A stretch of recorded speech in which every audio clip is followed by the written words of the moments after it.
Chapter 135. Pay Up.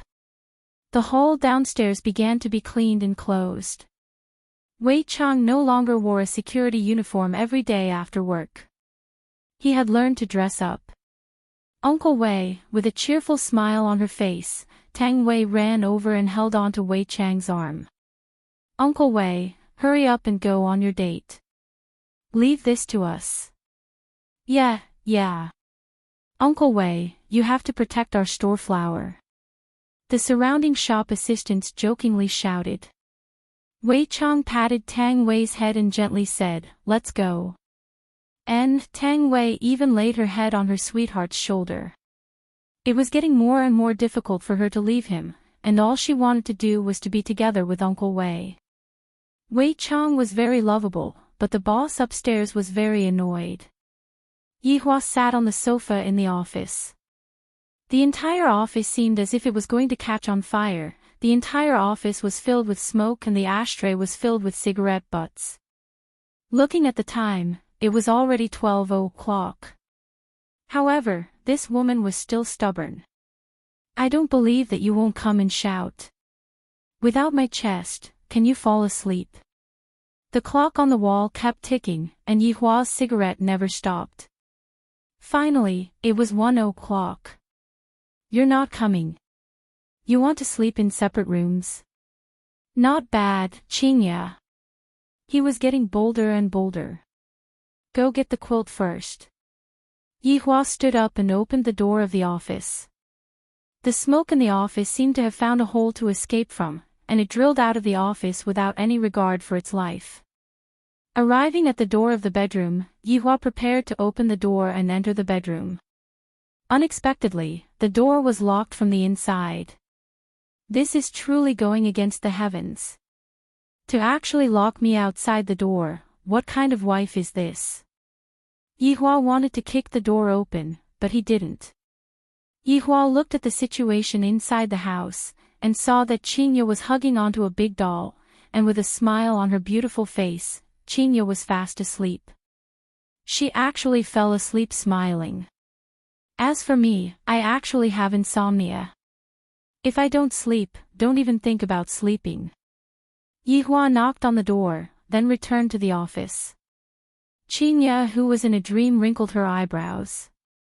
Getting up from the bed, she opened the door, but who knew that there was no one outside the door? To think that you are a cultivator, these are all the actions of a child. Humph. Qinya closed the door and continued to sleep. If you have the ability, then go ahead and sleep in the office. Yihua, who was in the office, snorted. There will be a day when you will beg me to go to bed with you. At that time, just watch how I will deal with you. What an arrogant woman. Yihua decided not to sleep tonight. I'm going to do something big tomorrow morning. Yihua turned on the television and continued watching Calabash Brothers Saving Grandpa. The happy scene wasn't good at all, and Big Wolf was too cowardly. If it was Big Wolf himself, he would have slapped Big Wolf twice to show his true colors as a man.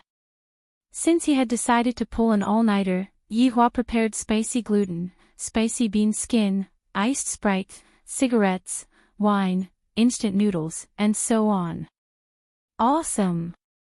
Time passed by slowly, and the sky began to turn bright. Hearing the sound of the door opening, Yihua's spirit immediately returned to him and he switched the television off. My sister-in-law is a lazy bug. Sometimes she wouldn't wake up before noon.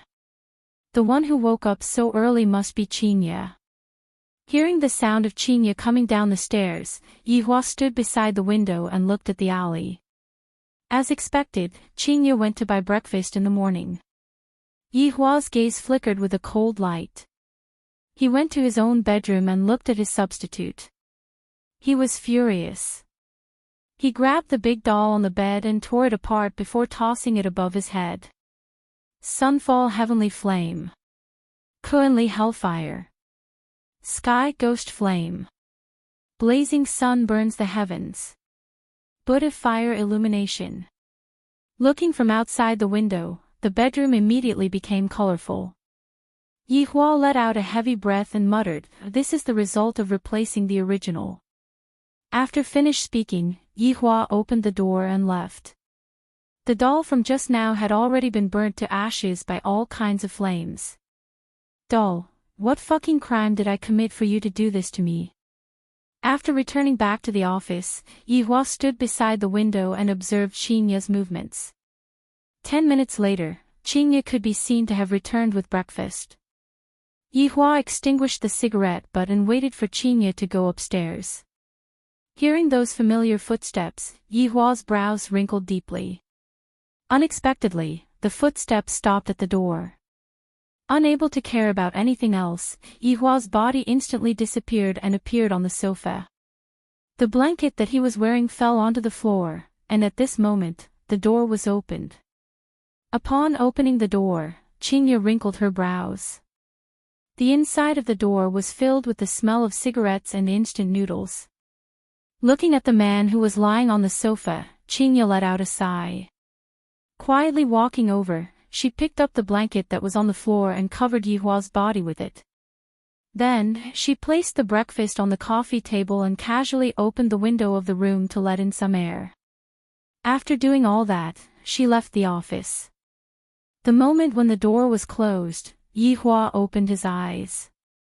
Looking at the blanket that was on his body and the jianbing that was on the coffee table, Yi Hua snorted, "At least you are sensible." Picking up the piping hot jianbing, Yi Hua looked at the amount of fillings. It should be an egg and a ham sausage. Biting down on it, it is rather fragrant. It is even better than the one that I bought myself. After returning back to the bedroom, Xinya went into a daze, because the doll that was on the bed disappeared. It has only been 10 minutes, how could the doll disappear on its own? Unless there is only one possibility, that miser that was pretending to be asleep. Do you think that by destroying my doll, I will have to beg you to come and sleep? Stop dreaming. For me, Xinya, to be able to get to where I am now, how could I not have a backup plan? Opening the wardrobe, Yi Hua saw that the 3 dolls were covered by clothes. "Yi Hua, seems like you are going to have to sleep in the office for a few more days." After finished speaking, Xinya laughed tenderly and even threw herself onto the bed while laughing loudly. Yi Hua is too cute to actually be so stingy. If I were to suddenly appear when he was destroying the corpses, I wonder what kind of expression he would have. Only until noon did Yi Hua go out and casually walked into the bedroom. Looking at Xinya, who was currently reading a book on the bed, he asked, "What are we eating for lunch?" "Anything." Xinya replied indifferently. Look at this attitude of his, he is simply looking for a beating. However, his performance in the morning was not bad. I will forget about it this time. I prepared some meat like the one that I prepared last time. Yi Hua said indifferently.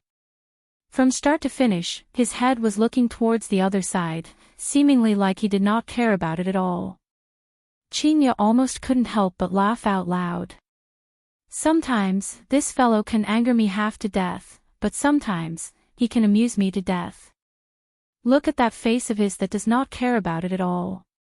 All right. Xinya replied indifferently.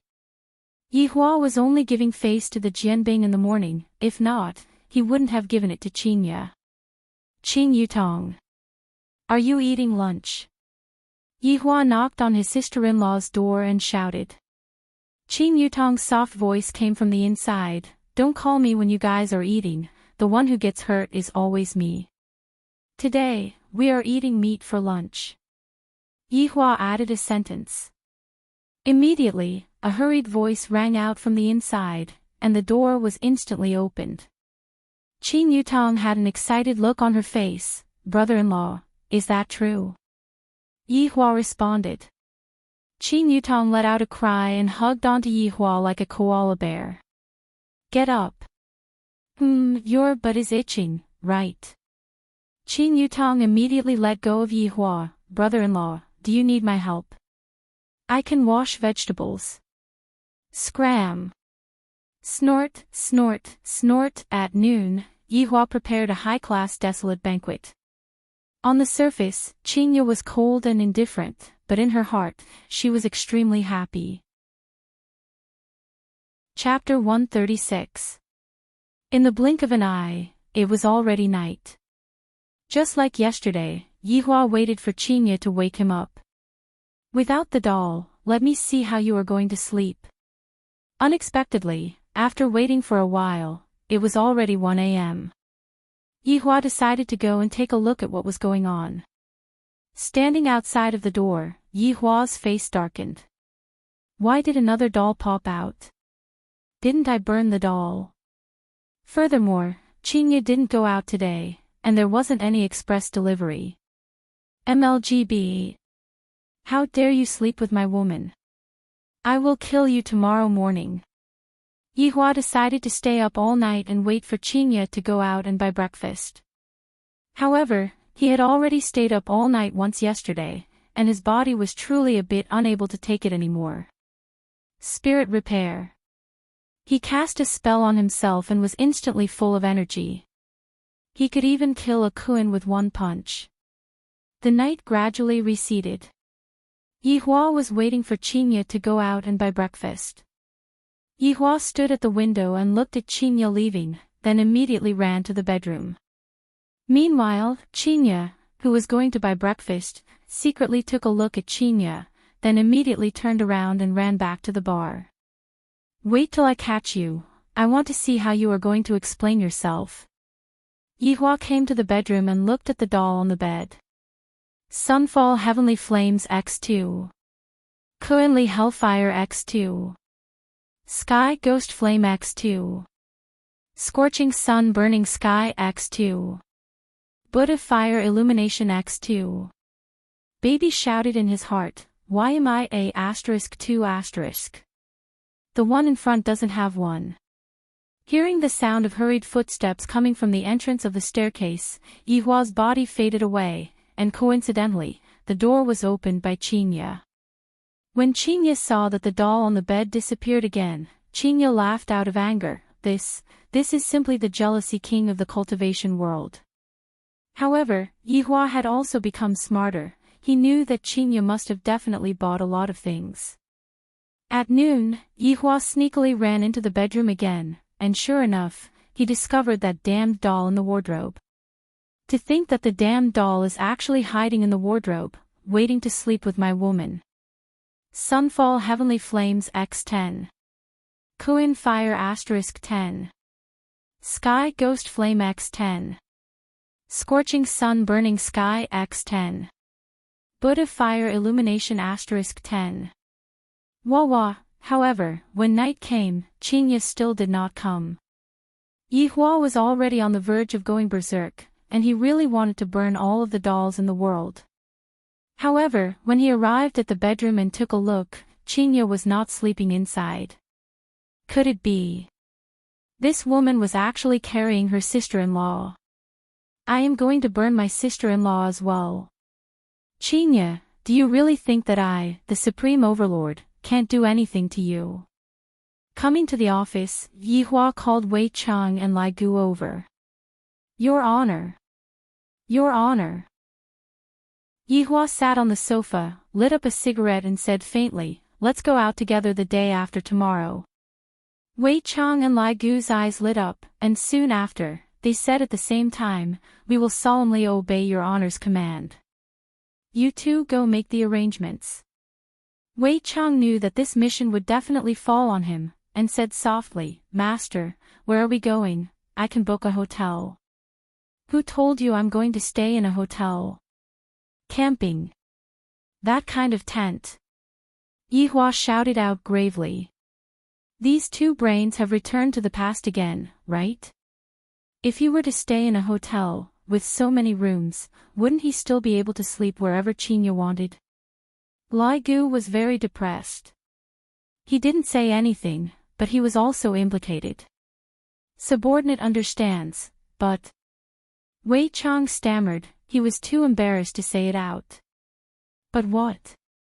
Wei Chang swallowed his saliva and said nervously, Your Honor, in the past, subordinate was still alright when I was living alone, but recently, I got a girlfriend, and my expenses became bigger. Right now, even a mantu has to be eaten in 3 bites.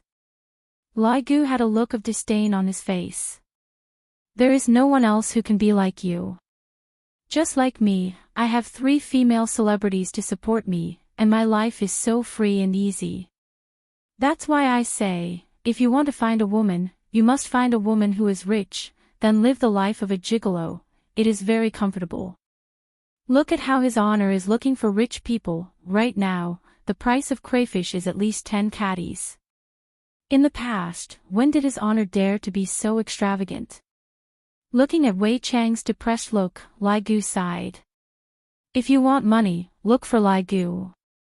Yi Hua said coldly. Lai Gu's expression immediately collapsed and immediately said, Your Honor, subordinate is also poor. Hearing Lai Gu's words, Yi Hua and Wei Chang couldn't help but think back to the past. Every time Lai Gu was asked to fork out money, it was as if Lai Gu was asking for his life. Gold had almost piled up into a mountain, and Lai Gu still said that he didn't have money. Noticing His Honor's threatening gaze, Lai Gu immediately changed his words, Your Honor, subordinate still has a bit of money. Wei Chang, in the future, look for Lai Gu for all of the expenses. Right now, the business of the bar is getting worse day by day, all of you should save some money. Yi Hua said faintly. Wei Chang probed, What about madam? Upon mentioning Qinya, Yi Hua became unhappy and shouted out lightly, Can I even use that stupid woman's money? Why don't the 2 of you use your brains? This subordinate is slow-witted, this subordinate is also slow-witted. Yi Hua paused for a moment, then reminded, Are the 2 of you going to bring people with you the day after tomorrow? This subordinate will only bring little Tang along.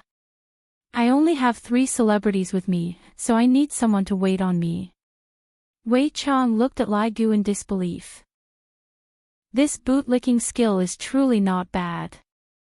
Little Tang is a waitress, she can also be responsible. Wei Chang added. Yi Hua nodded his head, It's good that you have this intention. Wei Chang, you have to remember, don't buy too many tents, 3 tents is enough. Wei Chang was shocked, 3 tents. His Honor and Madam will definitely be 1, Lai Gu and his 3 celebrities will be 1, then I and Xiao Tang. His Honor is wise. To actually empathize with his subordinates so much, I am moved to tears. I will solemnly obey His Honor's command. Wei Chang said excitedly, even his tone was trembling. Yi Hua waved his hand, All of you can go back. Yes. Yes. After the 2 subordinates left, Yi Hua lied on the sofa and covered himself with a blanket. Why do I feel so miserable? Qinya, just you wait. As for Qing Yutong, Yi Hua definitely won't bring her along. What if Qinya sleeps with her little sister? Wouldn't this flawless plan of mine be ruined? Wanting Qing Yutong to cooperate with me is extremely easy, I just need to spank her butt and add meat in one go. Qing Yutong will happily agree to it.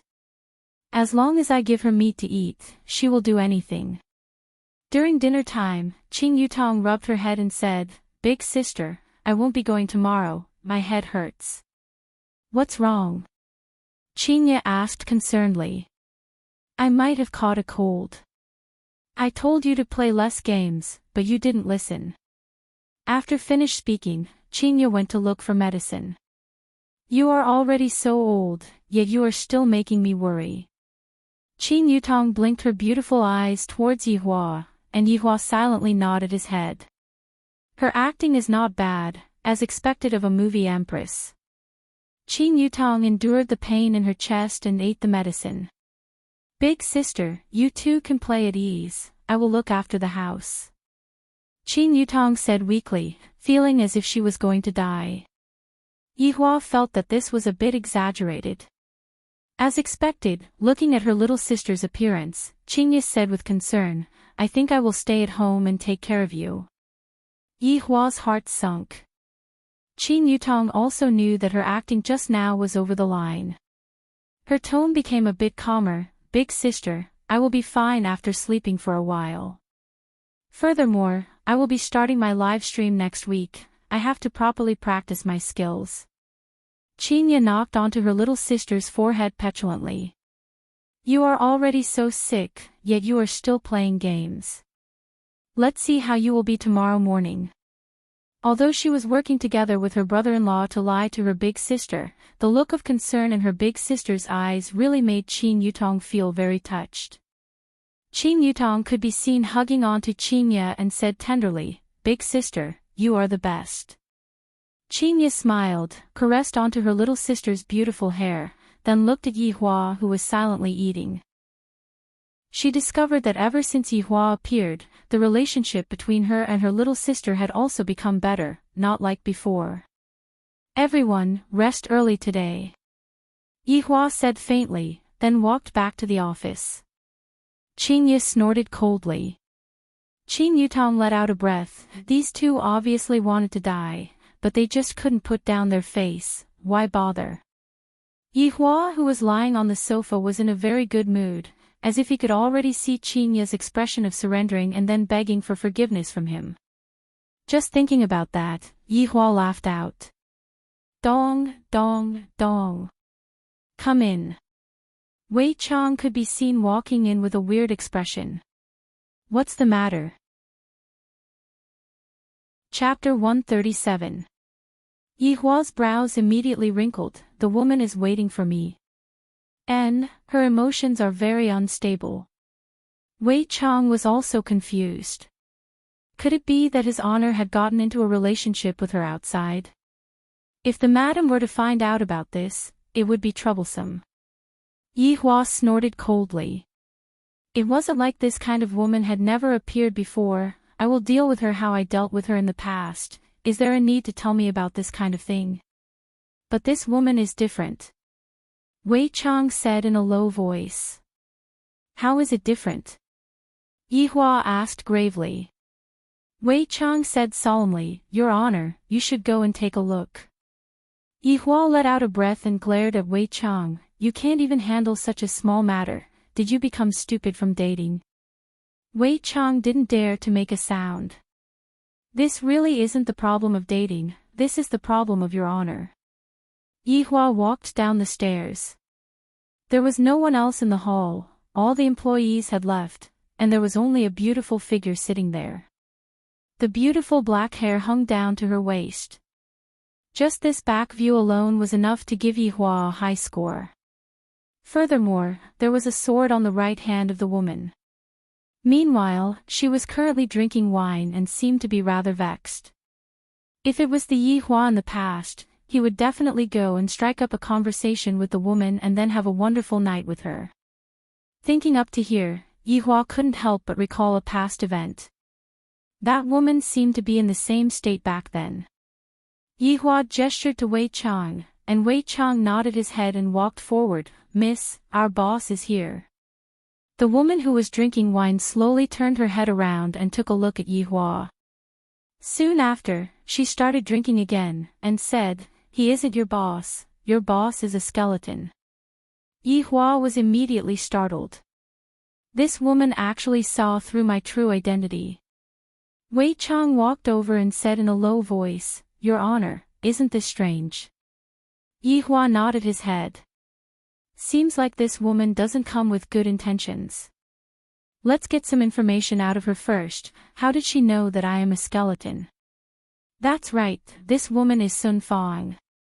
Ever since she returned that night, Sun Fang heard all kinds of rumors, all kinds of versions.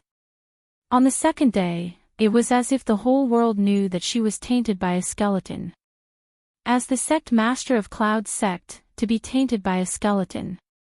This is simply even more unbearable than being killed. Just yesterday, the rumor storm became even more shameless and despicable. A few elders of Cloud Martial School could no longer sit still. They begged Sun Fang to abdicate, otherwise, Cloud Martial School's 1,000 years of foundation would become a laughingstock for everyone. Sun Fang also knew the seriousness of the matter. She didn't blame the elders. Everyone was thinking for the sect. As for Sun Fang, she had left the Yin sect yesterday. She had left the home that she had lived in for a long time. In her heart, she had thought of committing suicide. However, Sun Fong was unwilling.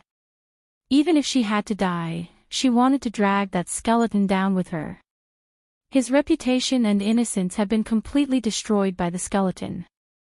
In this life, there was only one thing he wanted to do, and that was to kill that skeleton. Wei Chang pulled out the stool, and Yihua sat at the opposite of Sun Fong. He discovered that this woman was indeed beautiful, and her weak eyes seemed to have received a huge blow. "How did you know that I am a skeleton?" Yihua asked gravely, and his killing intent was revealed.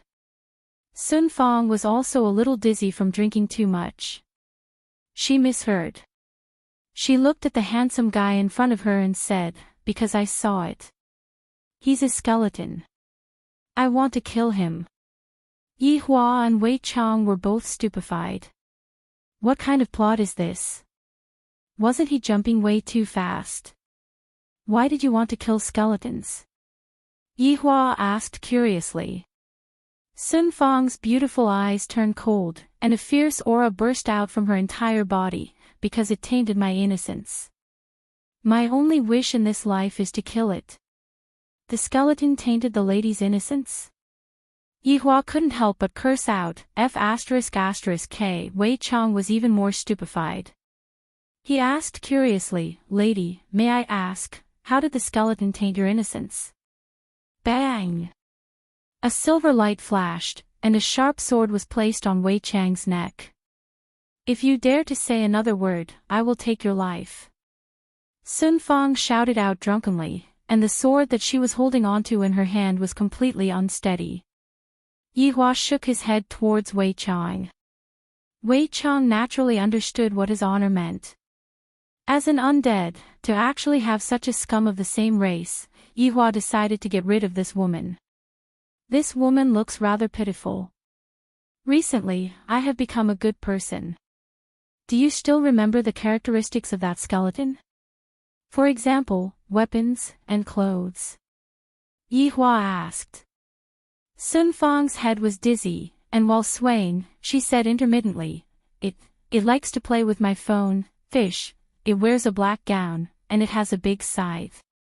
It doesn't know how to speak, and its mouth often makes jijijit sounds." Hearing that, Yihua was confused. On the other hand, Wei Chang was stupefied. Isn't this the fucking death mage? The evil spirit that I summoned actually tainted a human woman.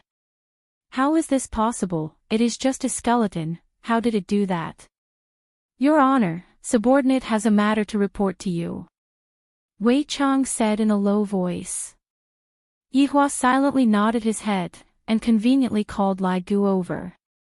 This damned skeleton is going to be stewed after I capture it. Your Honor, the skeleton that this woman is talking about, it is one of us.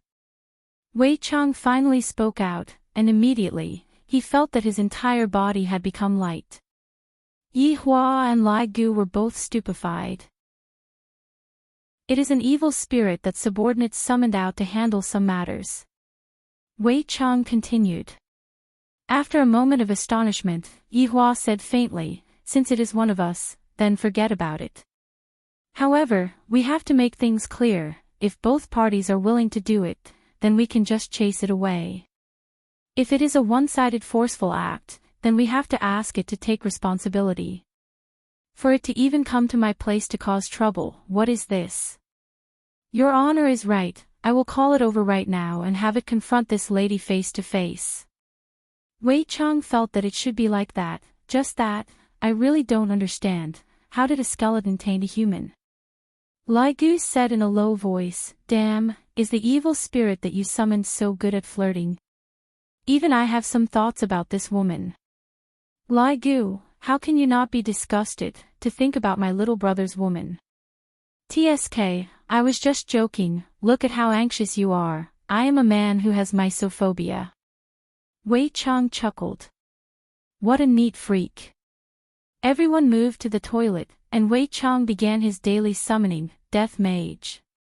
Under the overhead bridge, it was still the same position, it was still the same black gown, and it was still sitting on the side of death. The only thing that changed was Death Mage's phone. From a 10,000 yuan phone to a 1,000 yuan phone, even if it was late at night, Death Mage was still struggling. Biu, biu biu, the surrounding vagrants' ears were all filled with cotton. Suddenly, Death Mage stopped, and his body instantly disappeared. The surrounding vagrants felt that the flies in their ears had finally flown away, and all of them let out a breath of relief. Finally, they were able to sleep peacefully. In the toilet of the leisure bar. Can't you just choose a clean place to summon? Yi Hua said displeased. Wei Chang said respectfully, Your Honor, be at ease, I have already cleaned up the place. Can I lick it? Lai Gu pouted his mouth and said. Right at this moment, a black figure appeared. Death Mage went into a daze for a moment, and soon after, he didn't even dare to think anymore and kneeled onto the ground, Your Honor. Chapter 138. Death Mage stood up while trembling. This is my first time seeing His Honor's face, I am really too lucky. I am too excited. We are both undead, but His Honor is so outstanding, I am left in the dust, left in the dust.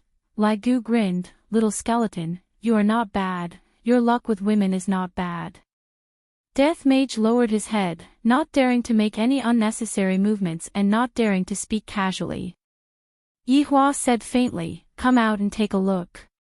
Everyone walked out of the toilet. Do you know that woman? Yi Hua asked gravely. Death Mage did not dare to be negligent, Your Honor, I know her. She said that you have tainted her innocence, is that true? Yi Hua continued to ask. Death Mage went into a daze. Tainted her innocence. How? With my fingers. Your Honor, this is purely framing subordinate. I hope that Your Honor can return subordinate's innocence. Subordinate's innocence cannot be tainted by a woman. Death Mage immediately kowtowed. This woman is too shameless to actually complain about me in front of His Honor. Isn't it just removing your title as a female slave? To actually make such a big fuss in front of His Honor. Hateful humans. If I had known earlier, I wouldn't have made the bet. I lost again. Yi Hua took out a cigarette, and Lai Gu immediately got angry.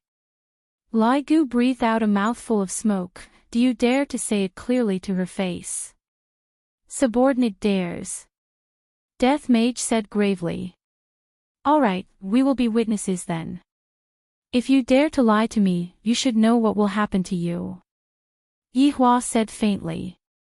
His words contained a majestic might, causing Death Mage to not dare to make any small movements. Subordinate understands, subordinate will confront this woman right now. Death Mage was rather angry as well. I didn't kill this woman, and yet, this woman actually came to disturb His Honor's cultivation. Luckily, His Honor didn't blame me. If not, even if I were to die 10,000 times, I wouldn't be able to absolve myself from the blame. Damn, this subordinate of yours is not bad. This show is definitely going to be fun to watch. Lai Gu said softly at the side. Wei Chang let out a sigh. How can my subordinate possibly get close to a woman? It is completely impossible.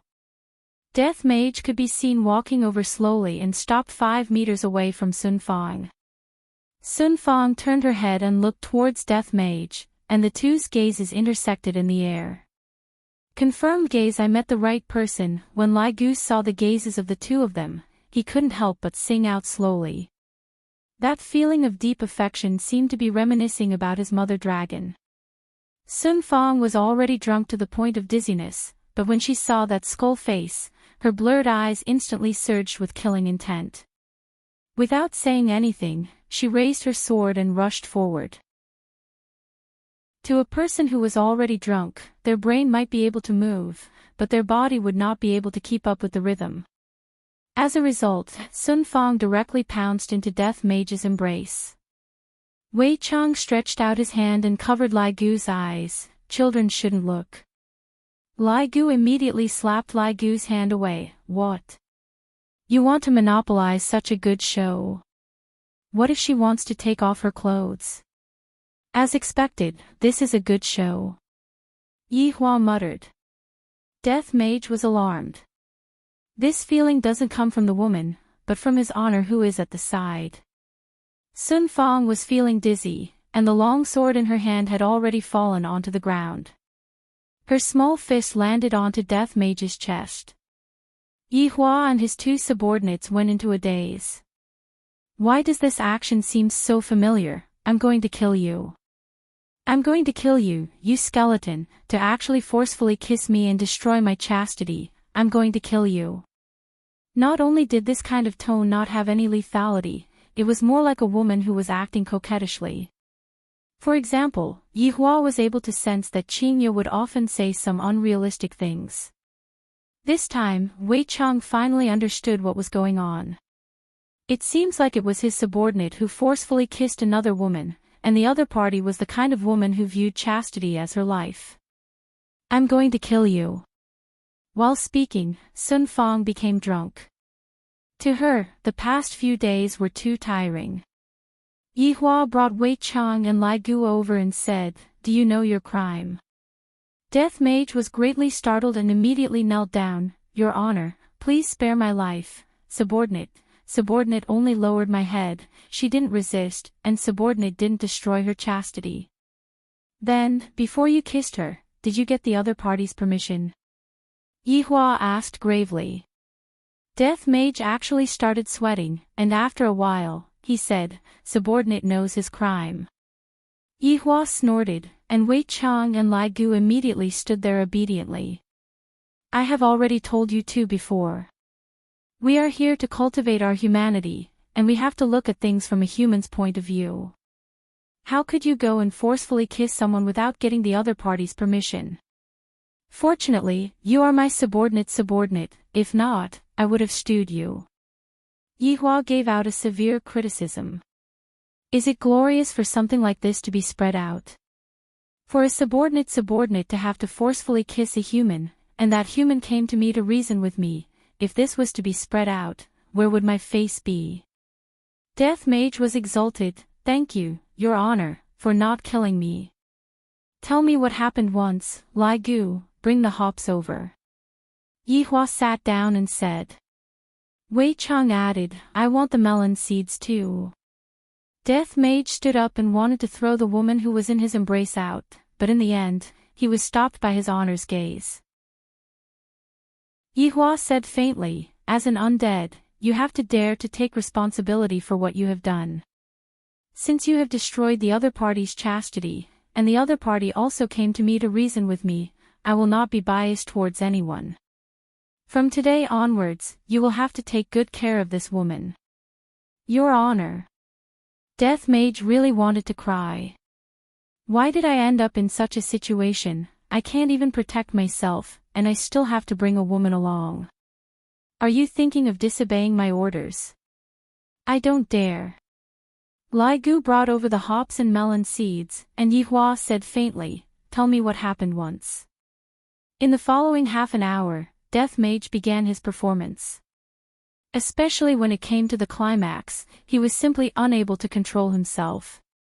Your honor, this woman is too shameless, she coveted subordinate's appearance, and in front of everyone's eyes, she even said that subordinate secretly kissed her. And now, because of this, she even came to your honor and disturbed your honor's sleep time. Subordinate blushed with shame. I hope that your honor can retract your orders, this kind of woman is truly not to be trifled with. After finished speaking, Death Mage lowered his head. Just now, I had already fought for my final chance, if I am still unable to get rid of this woman, then I will just accept my fate. Yi Hua did not say anything, and was currently thinking about another problem. This woman's background is not small, she is actually the sect master of Cloud's sect. I reckon that I will be able to use her in some way in the future. For a woman like this to be compatible with my subordinate, just that, for me to make my subordinate use the honey trap, this is truly making things difficult for me. What do you two think? Yi Hua asked Wei Chang and Lai Gu. The two's hearts sunk. It's time for the exam again, I forgot to draw circles in the past. After a long while, Wei Chang said solemnly, Your Honor, subordinate feels that it is better to destroy a temple than to destroy a marriage. Since this sect master has taken a fancy to my subordinate, as the sect master, should be happy. Hearing what Wei Chang said, Lai Gu's eyes shone, Your Honor, what gluttonous monster said is extremely true, this is a love that transcends races. However, when Lai Gu finished speaking, the three went into a daze. Soon after, they looked towards Death Mage's face, then looked towards Sun Fang who was in Death Mage's embrace. This fellow actually used his real body to make a human woman fall in love with him, and furthermore, the human woman is a beautiful female sect master. This female sect master's taste is rather unique. If Yi Hua and the others were to reveal their real bodies, I reckon that other people would probably faint from fright. Yi Hua coughed lightly.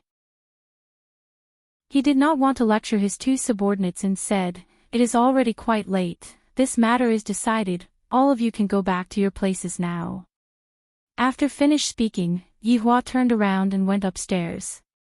My little brother's woman has already come to look for me, and my little brother's woman is even more so, and yet, my woman is acting like that. Chapter 139. Death Mage hugged onto Sun Fang who was in his embrace, and he even had the heart to die as he shouted out lightly, Master, since his honor has spoken, you should just treat this human well. After Wei Chang finished speaking, he stepped into the black void. Lai Gu smiled and patted on Death Mage's shoulder, If you don't want it, you can give it to me. Death Mage was very straightforward as he stretched out both of his hands. Lai Gu was startled. His honor is from the undead race as well, and this undead race sure is straightforward. Brat, it is better for you to keep it for yourself.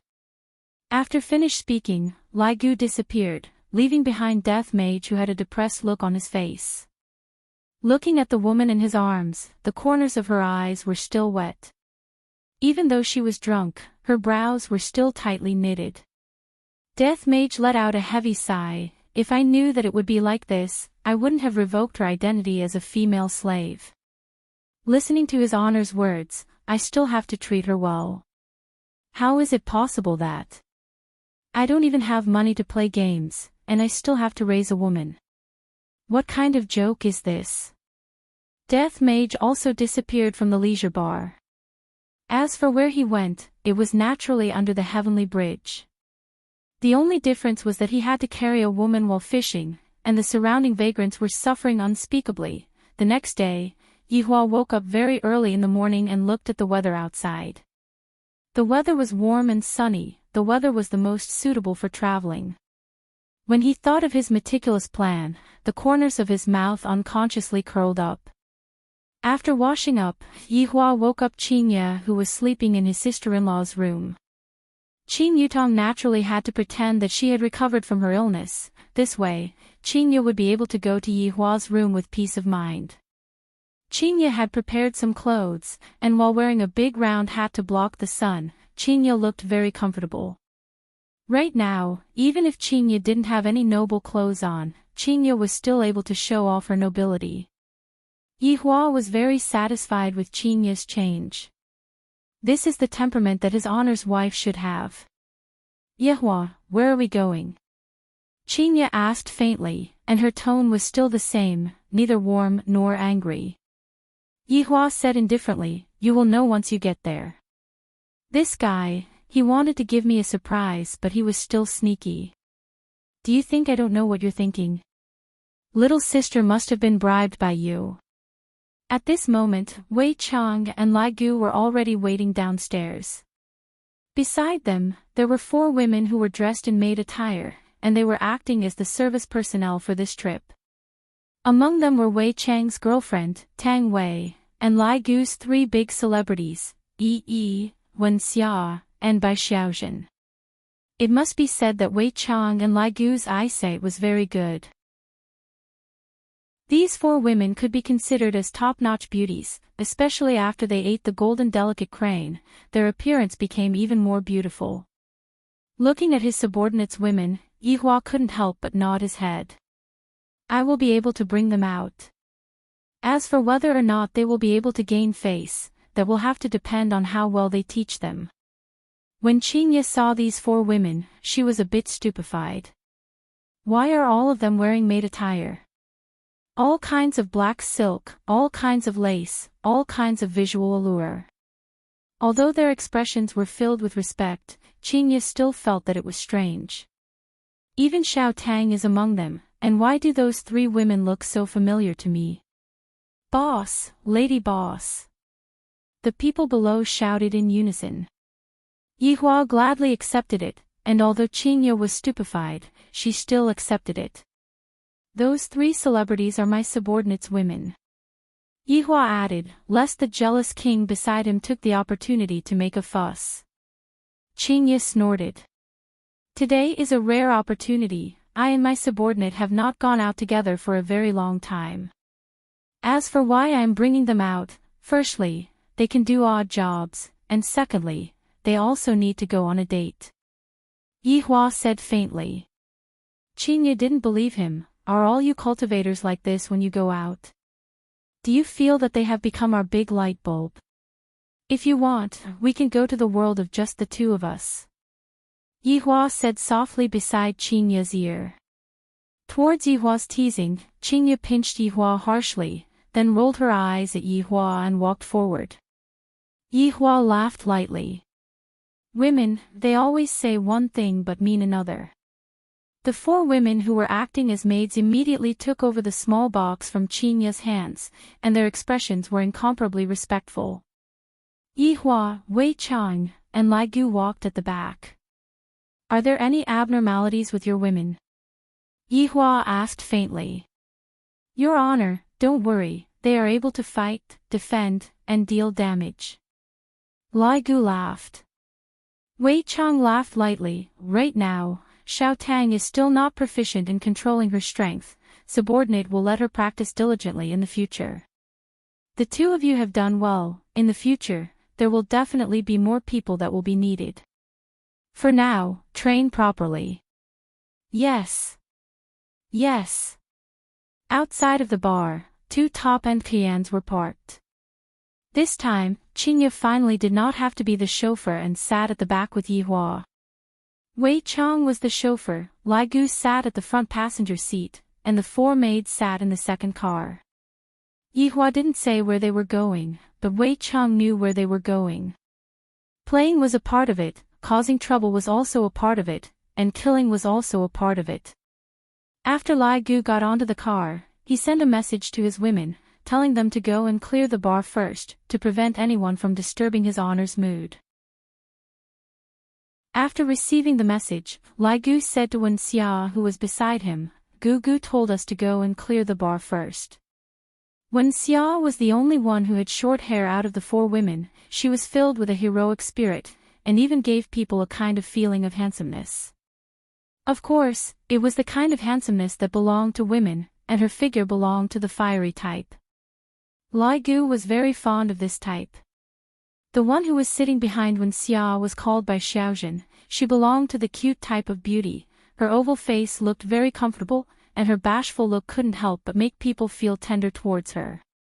As for Tang Wei, there was no need to talk about her. She belonged to the pure type of girl. Perhaps it was because she wasn't familiar with Lai Gu, or perhaps it was because she saw the 3 celebrities, she was a bit nervous. Clear the bar. A trace of an evil smile appeared on the corner of Wen Xia's mouth as she stepped on the accelerator, and like an arrow that left the bow, the top-end Qian shot out. Tang Wei immediately grabbed onto the handle of the car. I feel that they are very ferocious. They are completely different from what I see on television. In the beginning, Tang Wei was actually very nervous. Uncle Wei asked me to come over and act as the boss's waiter, and I felt that it was quite an honor.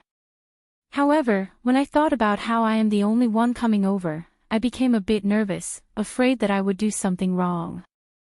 After hearing that there were 3 more celebrities, Tang Wei immediately let out a sigh of relief. When she saw the 3 celebrities that came over this morning, Tang Wei was very surprised. They are actually the popular actresses. I even secretly asked Uncle Wei, and in the end, those 3 actresses are actually Uncle Wei's friends women. I am about to get dizzy. However, looking at their expressions, they are even more nervous than me. Hello, I am Bai Xiaojun, nice to meet you. Just when Tang Wei was thinking blindly, Bai Xiaojun, who was at the side, took the initiative to greet Tang Wei, and with a blush on her small face, Tang Wei cried out in surprise. Soon after, she held on to Bai Xiaojun's delicate hand and said, "Hello, I am Tang Wei. From what I heard from Gu Gu, you are Uncle Wei's girlfriend." Bai Xiaojun's voice was a bit low. Even if she was talking to a girl, she would still be shy and lower her head. However, it was precisely because of this that Bai Xiaojun gained countless fans in the entertainment circle. Every time a male fan saw that shy look on Bai Xiaojun's face, Bai Xiaojun would instantly earn a few hundred million. Chapter 140. You guys know about this too. Tang Wei also became a bit shy, and a blush slowly climbed onto her neck. Wen Xia, who was driving, stretched out her hand and said coolly, "Wen Xia." Tang Wei immediately held onto her hand. "Hello." She turned her head and smiled sweetly. "Hello Tang Wei, my name is Iran." "Hello." Tang Wei was a bit overwhelmed by the favor, so they are actually very amiable and approachable. "You are thinking too much, isn't it all because of your Wei Chang's woman?" Wen Xia still smiled gently. "Xiao Tang, we are friends in the future, we need to walk around more often." What big sister Iran said is right. Tang Wei was the youngest among the 4, so it was normal for her to address the other 3 as big sister. Bai Xiaojun said weakly, "Tang Wei, are you prepared? We are going to clear the place later." "Do we need to prepare for clearing the place too?" Tang Wei asked innocently. Wen Xia said calmly, "Clearing the place is equivalent to killing." Tang Wei was immediately stupefied, while Bai Xiaojun seemed very shy, but her pair of beautiful eyes were flickering with excitement. Don't think that only Yi Hua was instilling crooked logic into Qingya. Lai Gu was the same as well, and his brainwashing was very successful. However, this time, it was a rare opportunity for him to pull all of the women out to train and see the effect. In actuality, Wei Chang also had the same intention. Tang Wei's temperament was still too kind, and this was not a good thing. Coming out today was to let her train her courage. Yihua's car drove at a moderate speed, and when Qingya saw the car behind them speeding away, she asked curiously, "It is very dangerous for them to drive so fast." Lai Gu smiled, "Madam, don't worry, they know what they are doing." "What are they in a hurry to do? Isn't it good for them to go together with us?" Qingya asked. "Madam, they are going over first to prepare." Lai Gu explained carefully. His mood was pretty good. Yihua said faintly, "Why would there be so many questions?" Qingya snorted, "Can't I just ask out of curiosity?" He really acts like a big boss no matter where he goes. I feel that my mental state is also developing towards this direction. Very quickly, they got on the highway. Qingya was very curious where Yihua was going to bring her to play, and as she thought about it, she got a bit sleepy and gradually fell asleep. Yihua took a look at Qingya. Only a sleeping Qingya is capable of making one feel tender affection for her. Seeing that Qingya was slowly falling to one side and was about to touch the door frame, Yihua stretched out his hand and held onto Qingya's forehead, then lightly hugged onto Qingya's shoulder and let Qingya use his shoulder as a pillow. Qingya, who was asleep, pursed her lips and hugged onto Yihua's arm. "Because if I don't hug onto something, I will feel that something is missing." "Drive it steadily," Yihua said faintly. Wei Chang, who was driving, nodded and controlled the speed at 100. "Damn it, it's been a few days, and I can finally hug this stupid woman. Today is really a good day." 2 hours later, they got off the highway, entered the village road, and then turned into the mountain road. They drove through the forest for half an hour. If there were people, they would sometimes see flying cars. Not long later, they finally arrived at their destination. At this place, there was a waterfall that wasn't big nor small, and the water droplets that splashed out from the waterfall were as fine as dust and smoke. As the water droplets floated in the air, they formed a mist that covered the forest with a layer of thin veil. At first glance, an extremely beautiful rainbow could even be seen. The water quality of the water here was not something that the water quality in the city could compare to. If one were to look carefully, one would even be able to see fishes swimming at the bottom of the water. Presumably, the meat of the fishes would be delicious and delicious. Maids could be seen to have arrived at the scene a long time ago, and all of the facilities were already prepared. Tents, chairs, dining tables, cooking utensils, food, etc. were currently standing in a row to welcome them. However, just an hour ago, the scene here wasn't this peaceful. 1 hour ago, Big Sister Xia, are we lost? Tang Wei, who was sitting at the back, asked curiously. She opened up her phone and took a look at it, then said, "We aren't." Gugu had already come over to take a look. "We have arrived," Wen Xia said coldly as she stepped on the accelerator. Tang Wei took a look and immediately cried out in surprise, "Big Sister Xia! There is a waterfall in front of us, quickly! Quickly stop the car!" Amidst Tang Wei's screams, the Cayenne flew out from the top of the waterfall. Other than Tang Wei, the other 3 women felt that it was very exciting. Bang! The entire car unreasonably landed at the bottom of the waterfall, and Tang Wei had yet to come back to her senses.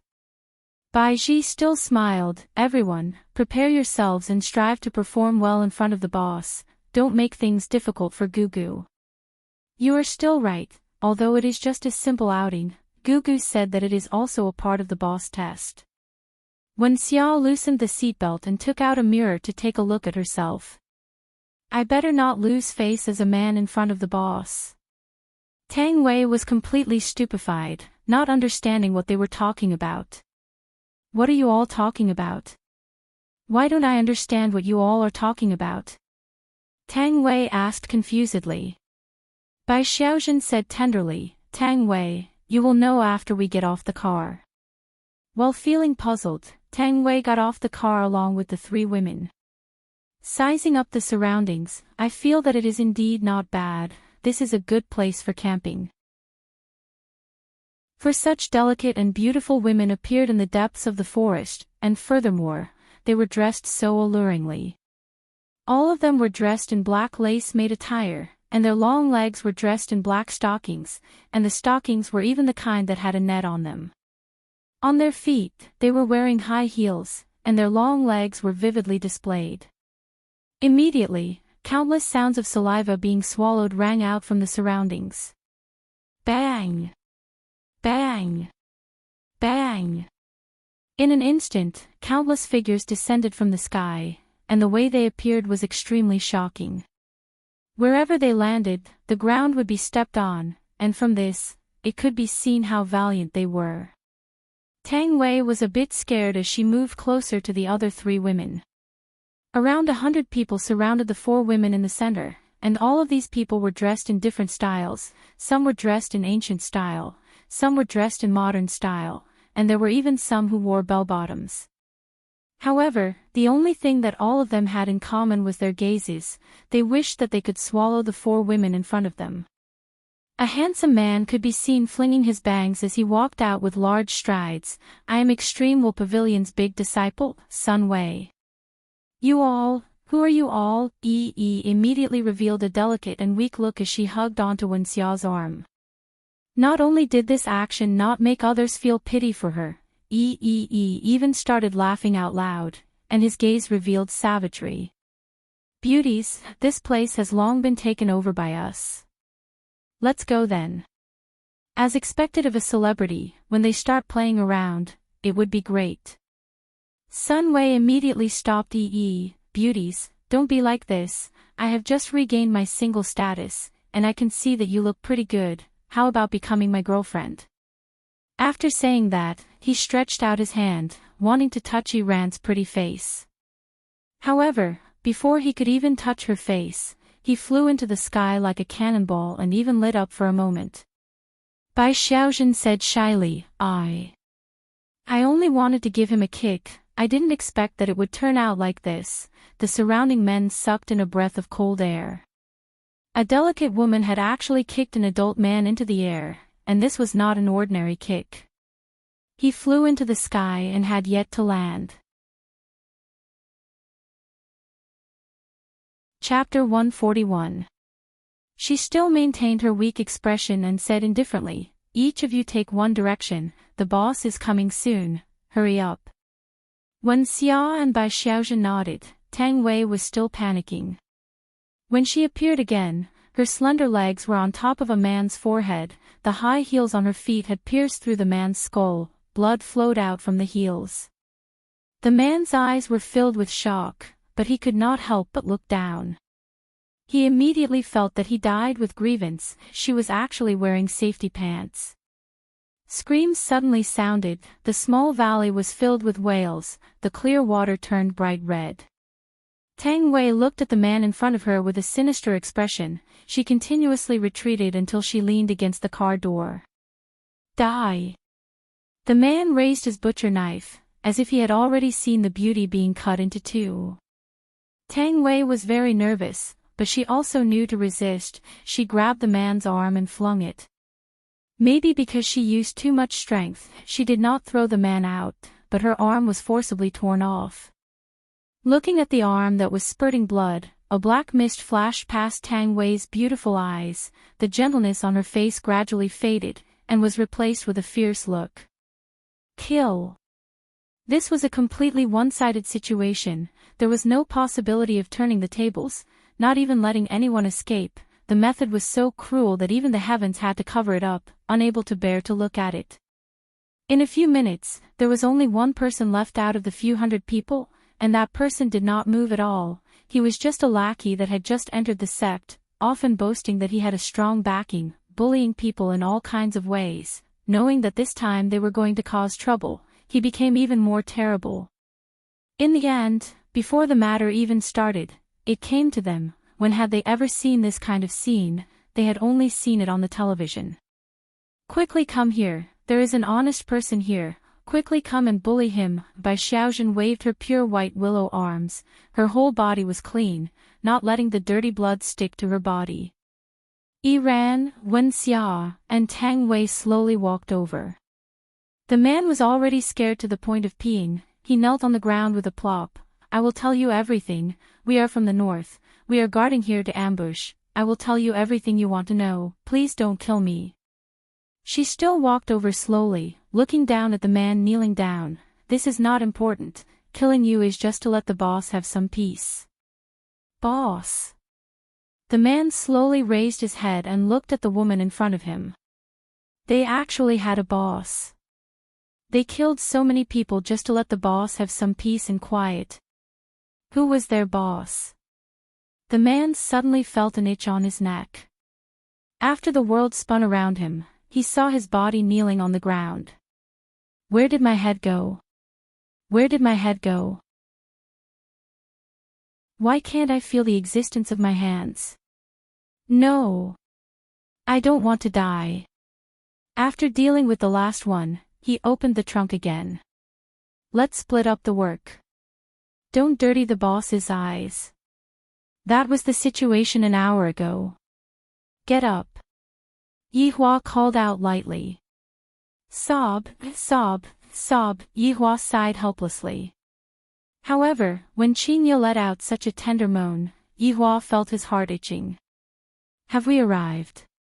Qinya opened her hazy beautiful eyes, and suddenly discovered that she was currently hugging onto Yihua.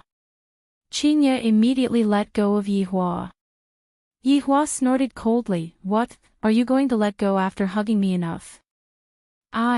It's not like I wanted to hug you on purpose. Qinya said in a low voice, then opened the door and got off the car, not giving Yihua the chance to flip out. A slight smile appeared on Yihua's face. Your Honor, seems like the madam is still unable to escape from your palms. Wei Chang calmed down and said with a slight smile.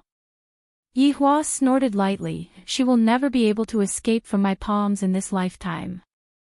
Lai Gu quickly took out a small notebook and recorded down his honor's golden words, then tell them to his women.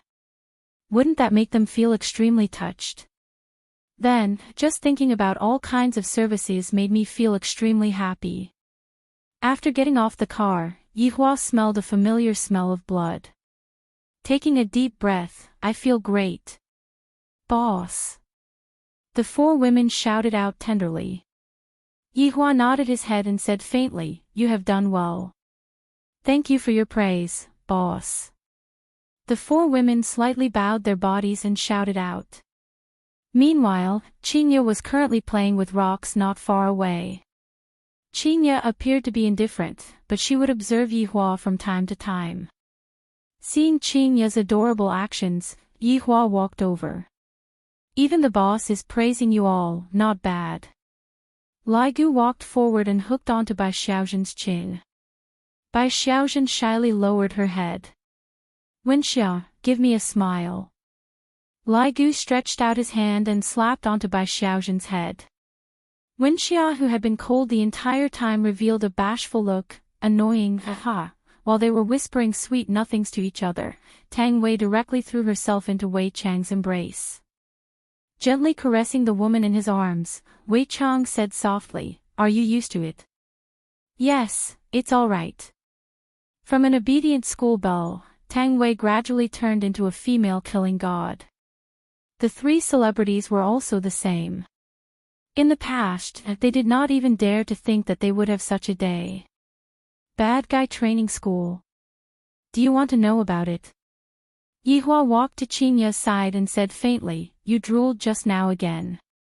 Qinya took a glance at Yihua's shoulder. There is nothing there, liar. Don't look, I wiped it off. Humph. Pay attention to your image. With so many subordinates looking at you, you have to act like a wife. Yihua said, then walked towards Wei Chang and the others. Qinya stomped her feet and threw out a small stone. This scoundrel is actually starting to educate me again. Doesn't he know that we are in a cold war? However, what Yihua said was still reasonable. As a madam, she had to act like a madam and not let her subordinates look down on her. I'll give him some face today. After finished speaking, Qinya's aura changed and she slowly walked over. Yihua said to Wei Chang and Lai Gu, look, as long as I play a few tricks, she will immediately surrender. Your honor is wise and resourceful, subordinate admires you. Wei Chang said fearfully. Seems like in the future, if I encounter any relationship problems, I can look for his honor to resolve them. Your honor is formidable. Lai Gu was filled with admiration.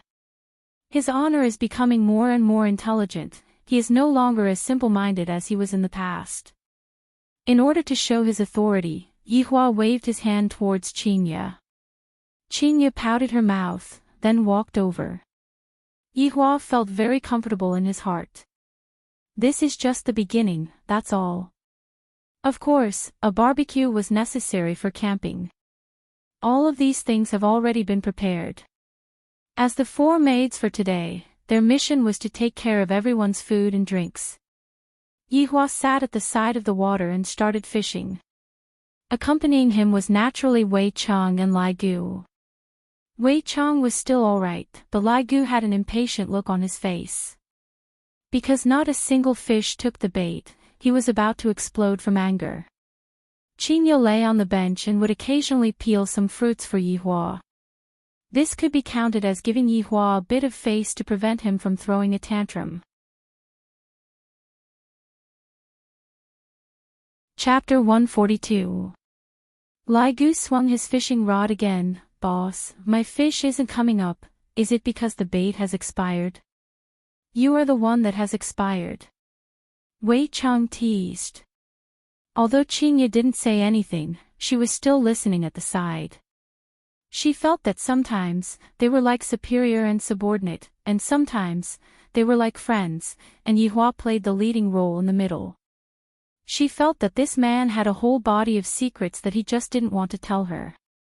A cultivator actually opened a bar in a remote alley, and his subordinates were even working as security guards in the bar. There was even a strange dog at that time, and who knows where it went right now. I reckon that it was stewed by someone. But their actions are too strange. Could it be that Yihua is hiding from some enemy, and that's why he is hiding like this? No matter if it is television or novels, they all say that the weak are prey to the strong in the cultivation world. If Yihua is really hiding from his enemy, what should I do? Why don't I go abroad together, and if it really doesn't work, I can just hide in the mountains. This way, Yihua's enemy won't be able to find him. Qinya instantly planned out countless escape plans in her mind. Her originally good mood was completely gone, and her heart was filled with worry. Looking at the ordinary Yihua, that relaxed look of his, is he faking it for me to see? This scoundrel is really hiding everything from me. Doesn't he know that we are already husband and wife? If there are difficulties, we should face them together. What a male chauvinist. Although I don't have any abilities, at least my brain is enough, and I am also very rich. I definitely have enough funds to escape, and I definitely won't starve. Yihua, who was fishing, completely didn't know what Qinya was thinking in her little head. If he knew, he would definitely smack her head. Am I the kind of person who is hiding from my enemy?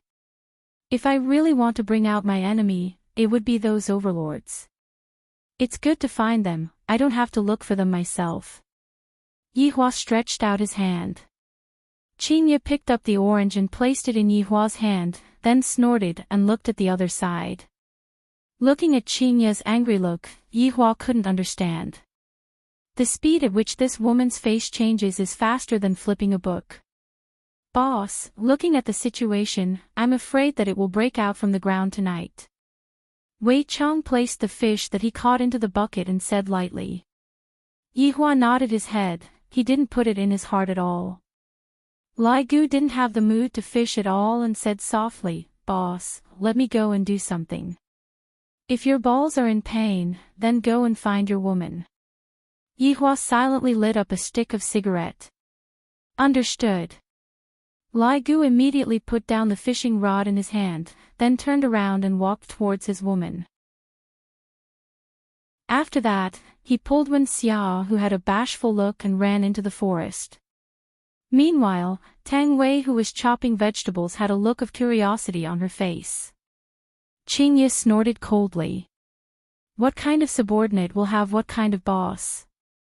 Since subordinates are frivolous by nature, the boss will definitely not be any better. Thinking back to the time when I met Yihua just now, he was flirting with a good girl. Boss, are we really not going to do anything this time? Wei Chang asked curiously. Yihua took a puff of his cigarette and stared at the water. Do you still remember the question that I asked you yesterday? Problem. That subordinate of yours. Yihua reminded. Wei Chang recalled what his honor meant, but he still didn't understand what his honor meant. Your subordinate is slow-witted. Flicking away the cigarette ash, Yihua said calmly, according to the words of the humans, we are not part of their circle. However, it is different now, we have their people. Boss, you are talking about that woman. Wei Chang's eyes lit up. If that woman didn't appear, the two of you would have gone to play today. However, I have changed my mind. Wei Chang still didn't quite understand and was very confused. Yihua continued, sometimes, humans will be unscrupulous in order to achieve their goals. Even if it means ruining a woman's innocence and making her wish that she was dead, if I were to make use of that woman, I would be able to pick up a butcher's knife and kill my own kind. How interesting would that be? Wei Chang finally understood and said in submission, Boss is brilliant. Remember back then, how many humans were abandoned by their companions? If I had taken them in back then, they would have become a sharp sword. However, it is a pity that back then, I was too foolish, and the consequences were even more devastating. Speaking up to hear, Yihua's voice became gloomy. Your Honor. We are also at fault, don't push all of the responsibility onto yourselves. As your boss, not being able to look at the big picture is a failure. Yihua let out a breath. After being a human for 5 years, only then did I understand what is called looking at the big picture. Thinking back to everything that happened in the past, I feel that I am just like a child playing house, very childish. Killing countless people is nothing more than silently killing people. Those Supremes had indeed taught him a lesson. Wei Chang, this world is not that simple. Just treat it as a practice, so that in the future, you will be able to continue conquering the world with me. Subordinate understands. A trace of bloodthirstiness flashed past Wei Chang's eyes, and a scene had already appeared in his mind. His honor was standing in the center position, and behind him were the 7 sins from back then, and beneath his feet were all human skeletons. Have your little skeleton make preparations. Whether or not that female sect leader will be able to change sides will depend on him. Yihua flicked away the cigarette, but that was in his hand, then drew an arc in the air and landed on the surface of the water. Yes. Qingya pursed her sexy cherry lips. These two fellows are actually whispering to each other and acting so sneakily, they definitely don't have any good intentions. What kind of words can't be said in front of me? This is infuriating. Boss, the meat is already roasted. Tang Wei shouted out. Qingya, go and bring the meat over. Yihua shouted out. Not going. Yo, watch how I am going to take care of you tonight. Unexpectedly, Qingya went back into the tent while panting with rage. Yihua stood up and decided that there was no need to wait until night time. I am going to go and teach her a lesson right now on how to be a wife. The 3 maids first looked at the lady boss who went back into the tent, then looked at the boss who went back into the tent. Immediately, they thought of something and their faces became slightly red. The relationship between the boss and the lady boss sure is good. Tang Wei secretly took a look at Uncle Wei, and upon discovering that Uncle Wei was also looking at her, Tang Wei immediately lowered her head. There are only 3 tents today, I definitely have to be together with Uncle Wei. Upon thinking about this, Tang Wei's heart started thumping. Seeing Tang Wei's shy look, and the way she dressed up today, Wei Chang's gradually aging heart slowly recovered. However, before that, I still have to complete the task that His Honor had given me. Death Mage. Wei Chang did not summon Death Mage, rather, he was merely sending a message over a long distance. Death Mage. Wei Chang called out once again. Why is there no response? Death Mage. Cough, cough, cough, Master. You woman, don't come over. Master, sorry, please wait a moment. Death Mage's tone was very panicked. Wei Chang let out a breath. After quite a while, Death Mage replied, Master, I have knocked that woman unconscious, no one will disturb our conversation anymore. Ah. Who allowed you to knock her unconscious? Wei Chang was puzzled, and soon after, he was greatly startled. Master. His Honor gave you a new task. Wei Chang said gravely. Death Mage's eyes flickered with red light. His Honor finally gave me a task. It is definitely that kind of bloody and violent task. Subordinate will not hesitate to risk my life. Very good. His Honor's task is to make that human woman fall madly in love with you. Wei Chang felt that this was exactly what His Honor meant. Chapter 143. Since you don't speak, I'll take it that you agree. There's a chance today. Take it. Wei Chang cut off the connection. On the other side, Death Mage had a stupefied look on his face as he looked at the woman who had fainted. Make her fall in love with me. Perhaps it was possible to turn her into a skeleton. After all, she was a bit ugly and not as good-looking as a skeleton. She was also uncomfortable to the touch because she was too fleshy and not hard enough. In the tent. Seeing that Yihua walked in, Qingye said coldly, "Don't come in, get out." Yihua directly sat down and said faintly, "This is my tent, why can't I come in?" Seeing that Qingye was about to stand up and leave, Yihua said unhurriedly, "The other two tents belong to Wei Chang and Lai Gu. You are shameless." Qingye scolded, and her small fists immediately punched towards Yizichin. Meanwhile, Yihua grabbed onto Qingye's wrist, "Other than here, you can't go anywhere else." "I'm going back." "Go back. The road is full of trees, and I'm afraid it will be dark before you can walk out of here. There are many wild beasts in this wilderness." Qingye glared at him and said angrily, "You schemed against me." Yihua did not speak and slowly laid down. Meanwhile, Qingye snorted and laid on the other side of the bed. After a while, Yihua said faintly, "I allow you to come over." This sentence of Yihua's caused Qingye to be angered to the point of laughing. To even allow it, he is simply a narcissist. "Aren't you going to come closer?" "Forget it, there are plenty of women I want to rely on." "You dare." Qingye sat up and glared at Yihua. Meanwhile, a trace of a smile appeared on the corner of Yihua's mouth. Qingye immediately felt that she had been fooled. I knew that he didn't have any good intentions. You can sleep by yourself." How could Yihua let Qingye off so easily? Yihua stretched out his hand and hugged onto Qingye. Qingye cried out in surprise and fell into Yihua's embrace. "What are you doing? What do you think I'm doing? You are shameless." Qingye's face immediately became red.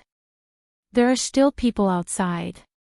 Yihua snorted coldly, "I never had a face in the past. To think that you are still the supreme overlord, you just like to act cool in front of me," Qingye snorted. In actuality, in her heart, she was very happy. In the end, isn't it still you who took the initiative to ask for peace? Pa Yihua patted lightly. "You spanked me. Who asked you to be disobedient?" Yihua said coldly. Right now, it was time for Yihua to be taught a lesson.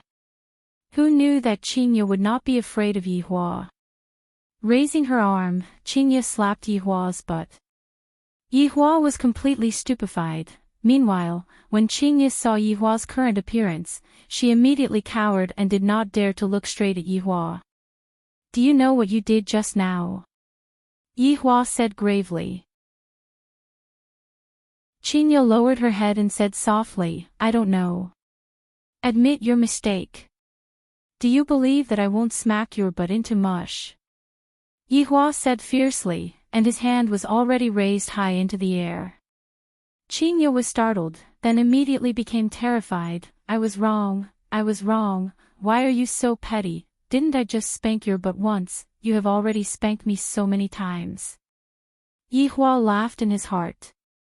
"Qingye, how can you be a match for me?" While hugging onto the woman in his embrace, Yihua said faintly, "Do you know that you were wrong for the past few days?" "Humph." He raised his hand. "I was wrong." Yihua was very satisfied. "Do you dare to do it again next time?" Qingye bit onto her lips. "This is also because I don't have the strength, otherwise, would have spanked your butt until it becomes swollen. I don't dare to do it again." Qingye said pitifully. After pausing for a moment, Yihua asked gravely, "Doll, how did you come here? Where did you put my doll?" Upon thinking about this matter, Qingye sent her little fist towards Yihua. "I burned it." "Doll, even if you burn one of me, there are still thousands and thousands of me." Qingye said petulantly, "What are you doing? It's free. It's very cute. It deserves to die for sleeping with my woman. Go to hell." Qingye was amused by Yihua. As expected of a jealous king in the cultivation world. However, Qingye liked this kind of Yihua. Within being overbearing, there was a trace of doting, just like those overbearing CEOs that I read when I was in school. "Are we going to quarrel again next time?" Yihua asked. Not quarrel anymore. What if we quarrel? It's all my fault. What if it's all my fault? Then it's definitely my fault first. Yihua really wanted to record these words down, then flaunt it once and see how I, the Supreme Overlord, teach women. I wonder where those men who are afraid of their wives come from. Without any effort, Qingye admitted defeat. However, in Qingye's heart, it was Yihua who admitted defeat first, and I gave him face and gave him a way out. Suddenly, Yihua pressed Qingye down onto his body. Qingye looked at Yihua dumbfoundedly. Meanwhile, Yihua couldn't help but kiss onto Qingye, expressing that he had wanted to kiss her for a long time. This woman is making me more and more infatuated with her. After a long time, the two separated from each other, and Qingye said coquettishly, You liar. Liar. Feign ignorance. I don't know who said it, but I won't touch the same woman twice. Qingye imitated Yihua's tone and said weirdly. Yihua went into a slight daze, then said faintly, I will lie to whoever I want to lie to. Shameless. No credibility. Big liar. Whoa. However, right now, not only was Yihua enjoying the kiss, he even stretched his hand onto Qingye's body. This caused Qingye to immediately push Yihua away, then ran out with a red face. Looking at Qingye who ran away, Yihua pursed his lips, We are already an old couple, why are you still being shy? However, when the people outside saw the lady boss running out with a red face, she had a look of as expected on her face. Wei Chang's reverence towards his honor rose to another level. However, Lai Gu had yet to return. At the same time, there was another woman who was about to go crazy. At an old residential area in Longpan City, this place was basically rented out to the public. After Sun Fang came down from the mountain, she conveniently stayed at this place. Right now, Sun Fang was sitting on the sofa with a long sword in her hand. Looking at Death Mage who was playing games, she gasped for breath. Don't misunderstand, I am tired from fighting. Even now, I still remember that when I woke up in the morning, I saw that face the moment I opened my eyes. Without saying anything, I immediately started fighting, and in the end, I discovered that my spiritual energy was sealed. For the sake of revenge, I followed him wherever he went. I used all kinds of sneak attacks, all kinds of stabs, and even poisoned him with arsenic. In the end, this skeleton was immune to all kinds of poisons, his bones were extremely hard, and even his shoulders were sore. Furthermore, for the sake of revenge, I didn't hesitate to let him stay at this place. How could I possibly sleep under the bridge like him? Furthermore, for the sake of making him not leave and taking the opportunity to take revenge, I even topped up my money to play games, and even bought cigars for him. This enemy of mine even clamored that if I don't top up my money, I will leave. Bu. Hearing the sound of fishing, Sun Fang powerlessly leaned onto the sofa. My enemy is right in front of me, yet I am actually powerless to do anything. Just how am I supposed to kill this skeleton? Can I stew it? Waiting online. Chapter 144. GGG, Imperial Translation, It's time to top up. Death Mage picked up his phone and knocked on the screen. On the screen, it showed that his balance was not enough. Sun Fang was about to collapse. 2 hours ago, she had given him 500 yuan. Are you eating money? It's gone so quickly. He did not bring much money with him when he left the sect this time. He only had a few thousand yuan on him because he was bent on revenge. Seeing that the woman on the sofa did not have any reaction, Death Mage started typing on his phone. If you're not going to top up, I'm leaving. A blatant threat. So many young geniuses have come up the mountain to ask for her hand in marriage, but this sect leader has never bothered with them. But now, I'm asking a skeleton to stay. This is retribution. Sun Fong threw the phone on the table and coldly shouted, "Charge." Death Mage was not courteous at all, and he immediately started transferring the money to the bank. His actions were done in one go, and it seemed like he had done this many times before. On the other hand, Sun Fong was very angry. Picking up her own sword, she fiercely chopped towards Death Mage's head until the web between her thumb and forefinger started bleeding. However, the black robe that Death Mage was wearing was not even cut open. Seeing that Death Mage had returned the phone to her, Sun Fong took it over. However, when he saw the balance on the card, it was as if he had been struck by lightning. 1 yuan. Sun Fong immediately snatched over Death Mage's phone, only to see that there were more than 10 gold coins, and he actually rushed all of them. Sun Fong covered her forehead and slumped weakly on the sofa. Then, she raised her sword and slashed again.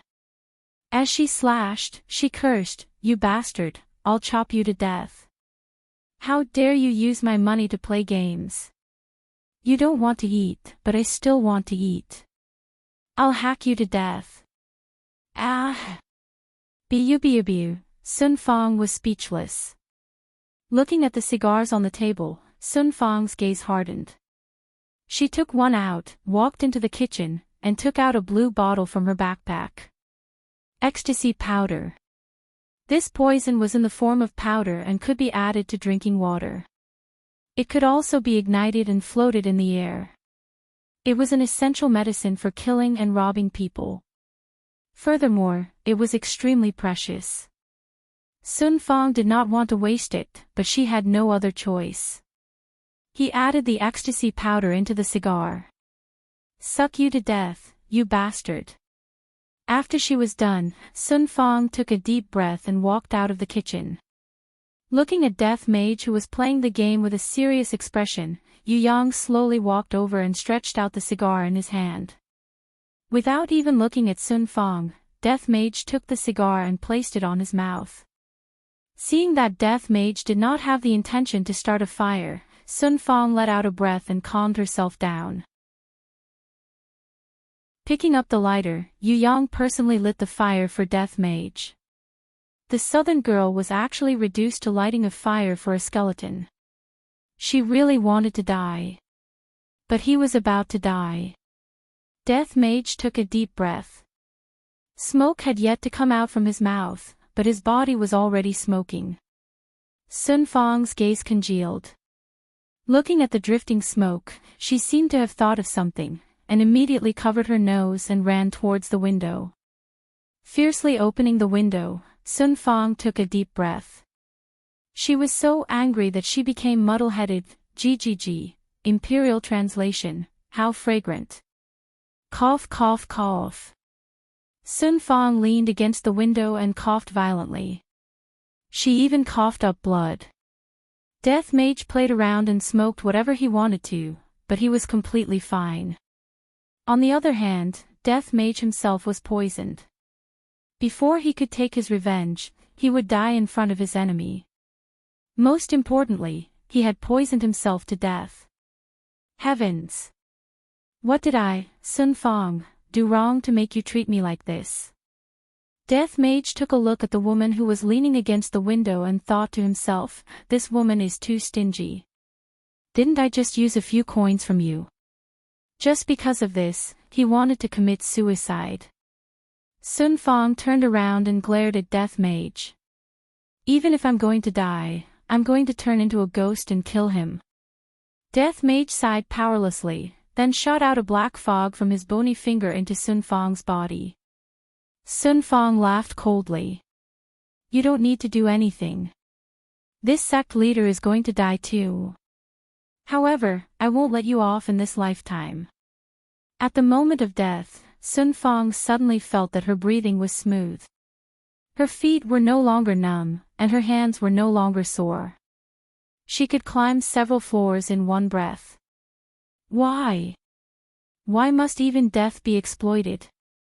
Sun Fong threw herself on the sofa and cried loudly, looking so wronged and helpless. Bu. there was nothing more important than fishing in this world. Beside the waterfall, Lai Gu had yet to return. Qingya's little face was blushing red as she threw the small stones, scaring the little fishes underwater to the point that they started swimming in all directions. This woman is so terrifying. Sneaking a glance at Yihua, she discovered that Yihua was also looking at her, and her heart started beating wildly. This scoundrel, everything that he said in the past were all lies, and right now, he actually dares to make a move on me, damn scoundrel. That's right. I forgot to ask him about that matter. No, I still have to ask him clearly.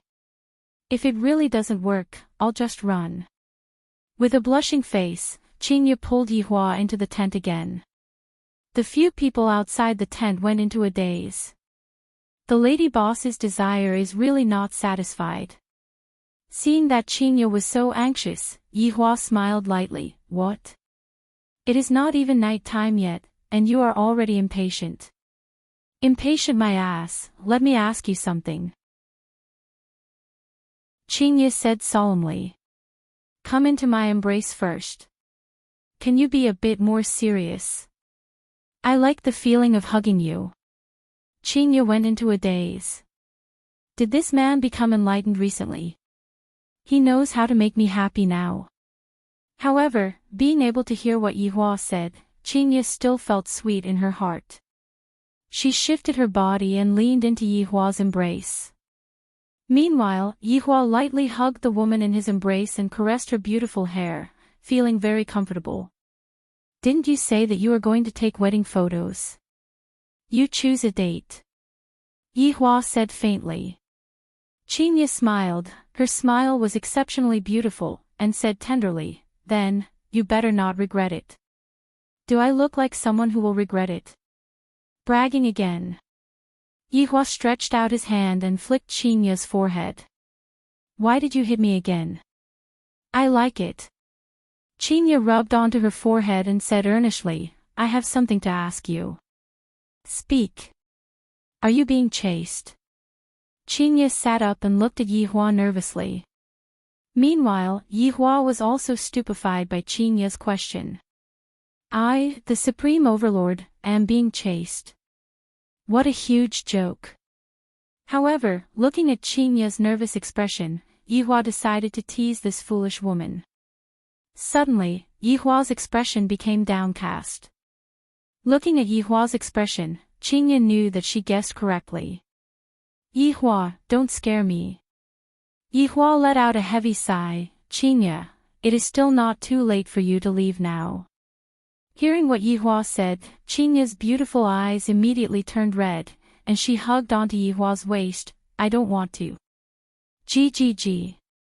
I, the Supreme Overlord, am able to see through your heart with just a little bit of tricks. Properly give birth to the child. Yihua said gravely. Qingya sobbed uncontrollably. Yihua, let's run. I will go and sell the company, that money is more than enough for us to use. Yihua was slightly startled. I know that the company is very important to Qingya, and right now, Qingya is actually willing to sell the company for me.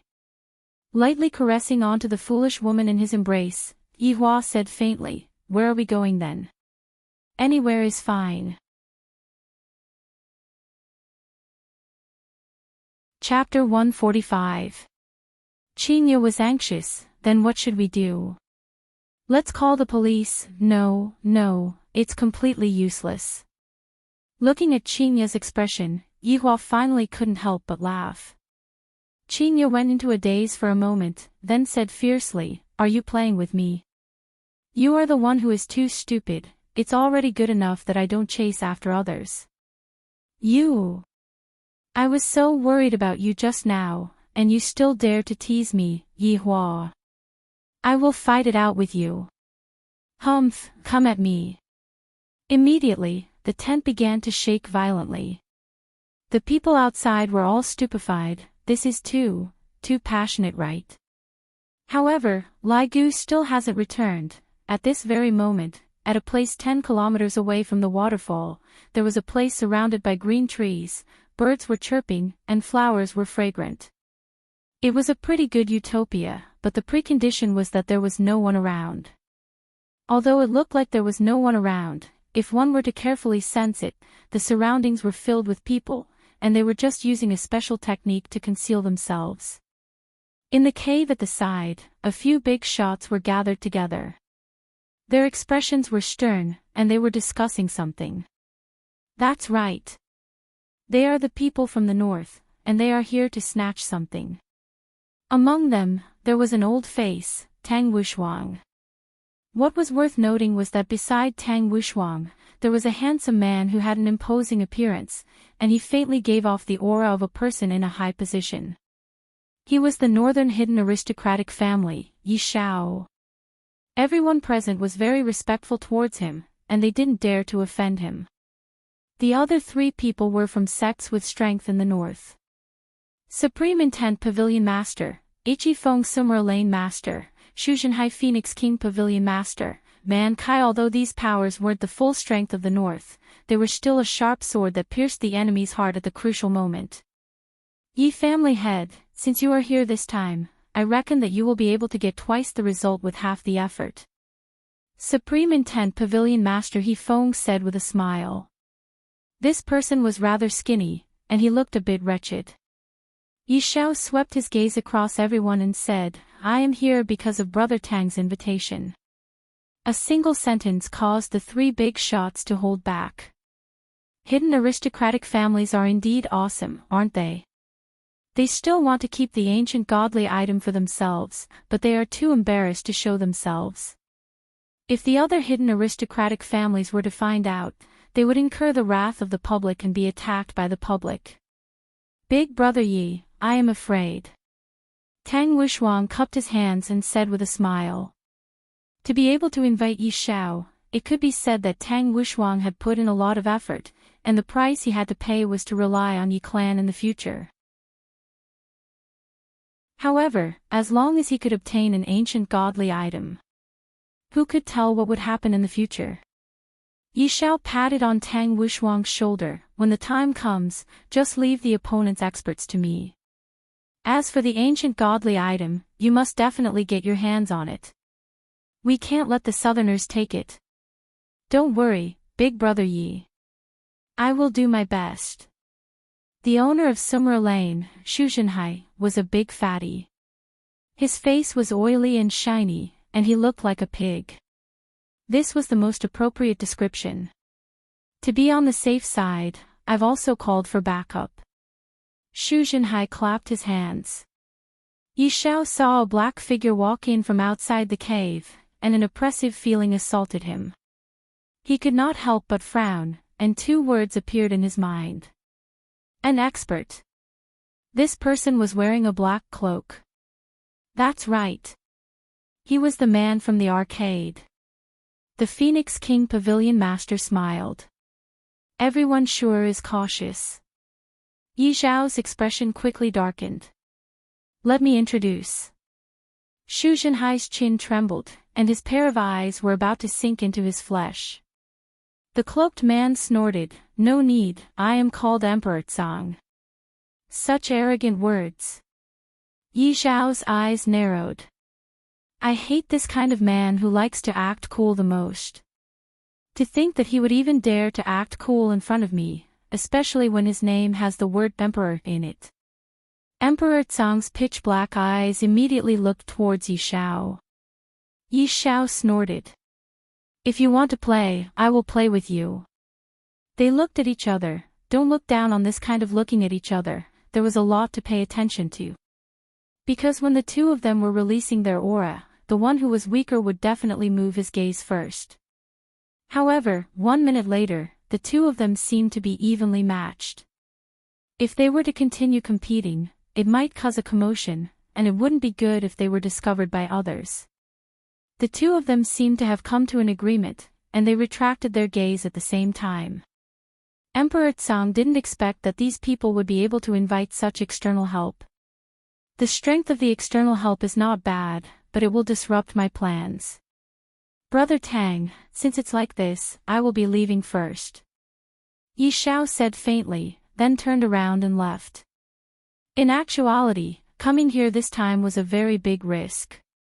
If the other aristocratic families were to find out about this, the consequences would be unthinkable. Right now, I just happened to have an excuse to leave, just that I lack the strength of Tang family. Forget it, compared to Tang family's vote, Yi family itself is the most important. Big brother Yi. Tang Wuxuang didn't want Yi Xiao to leave just like that. With Yi Xiao around, the chances of me snatching the ancient godly item would be higher. If Yi Xiao was determined to leave, no one would be able to make him stay. On the other hand, Xu Zhenhai was smiling to the point that his eyes couldn't be seen.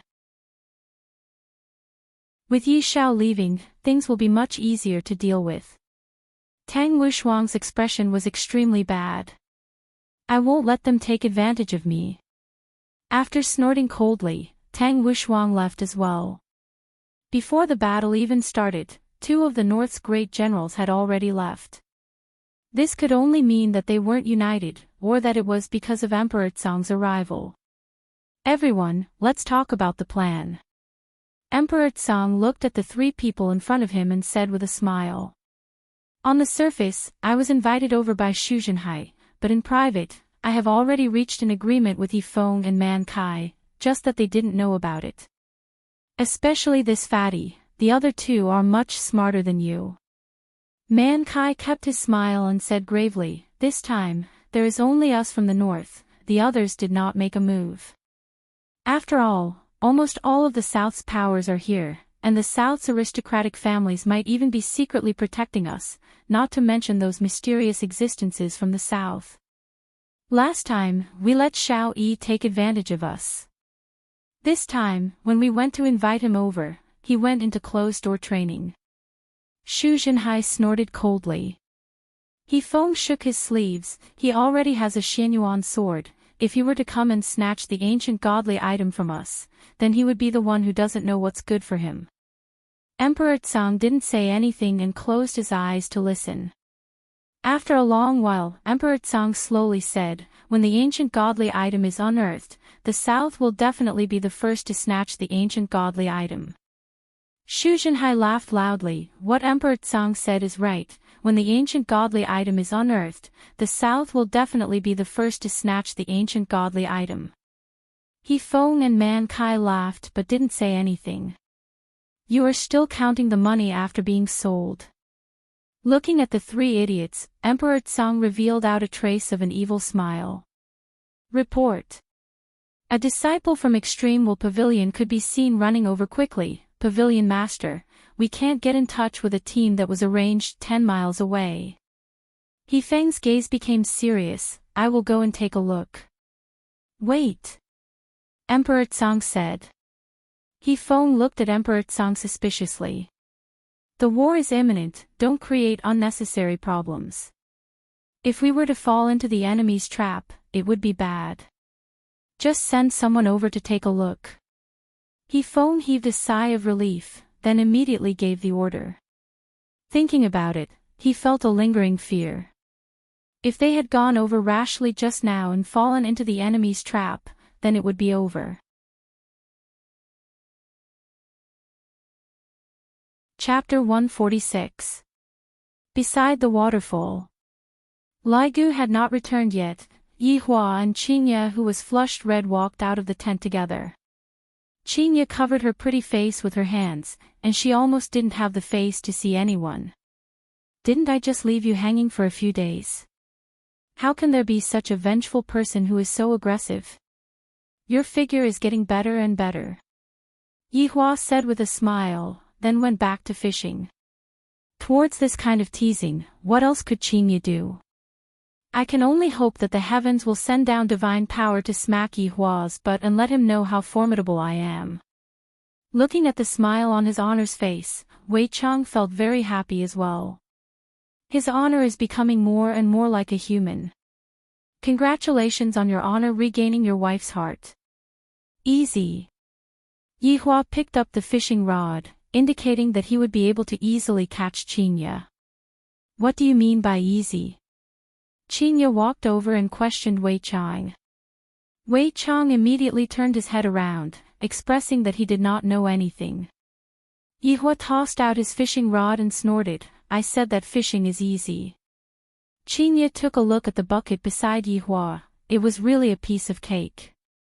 "I don't believe that no fish will take the bait."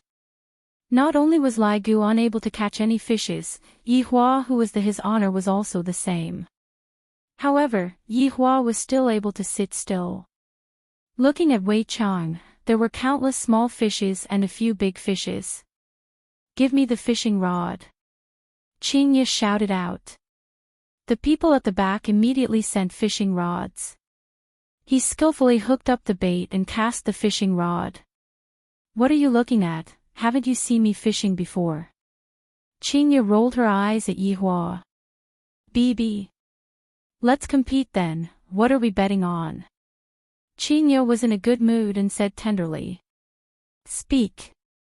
"That's good. The loser has to buy breakfast for a week." Qinya raised her chin and said confidently. "All right. This stupid woman still wants to win. Doesn't she know that if I, the Supreme Overlord, want to win is actually very simple? All I have to do is to slightly move my hands and feet." The corner of Wei Chang's mouth rose. His honor is even going to cheat in a bet with the madam, so he will definitely win. No, wait. He could cheat in his bet with Tang Bingyao and easily win the prize. His honor is truly brilliant. Every single action of his honor is able to benefit me greatly, and every single word of his honor contains all kinds of profound principles. His honor is becoming more and more powerful. After a long while, "I'm not fishing anymore." "You cheated." Qinya snorted. "A loss is a loss," Yihua said faintly. Qinya said petulantly, "Next time when you cheat, can you not be so exaggerated? You have to understand balance. Equilibrium." "That's right, look at the inside of your bucket. You have been fishing for the entire morning and there is still not a single fish in your bucket. On the other hand, after fishing with me for half an hour, my bucket was completely filled. This cheating is way too obvious. If you were to control the number of fish that we have together, in the end, you would be able to win with a small advantage. At that time, no one would know that you were cheating. You are so stupid." Qinya stretched out her finger and poked Yihua's forehead. Logically speaking, Yihua would definitely fly into a rage. However, he didn't, because Yihua had figured out a problem. This problem had even appeared in the 7 deadly sins in the past, and after Qinya explained it to him, Yihua immediately understood the problem. Leveling was the work of a boorish man. A wise man could control a boorish man. Yihua stretched out his hand and pinched onto Qinya's face. "All right, I will buy it for you." Humph, this is more like it." "Quickly remove your spell, I still want to fish." Qinya laughed tenderly. "I feel that Yihua's temper is much better right now." After a long while, Yihua said faintly, "A certain someone's ability to act cool has not changed at all. You must have cheated again." "Then, what is the reason for me to cheat?" Yihua lit up a cigarette and asked. Qinya pouted her mouth. "Isn't it because you want to see me make a fool of myself?" "I'm not that bored."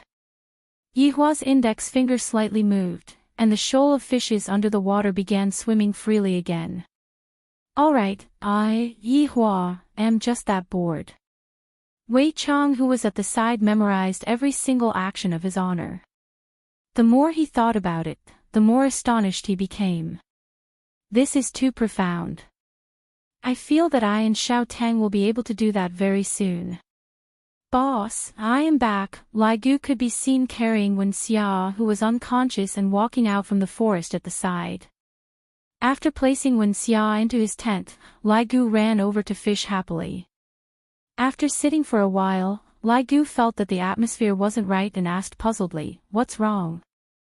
How many hours have you been gone for?" Wei Chang asked. "Not that long, just a few hours," Lai Gu said indifferently. Seems like today can be considered to be rather short. Yihua turned his head around and looked towards Qinya.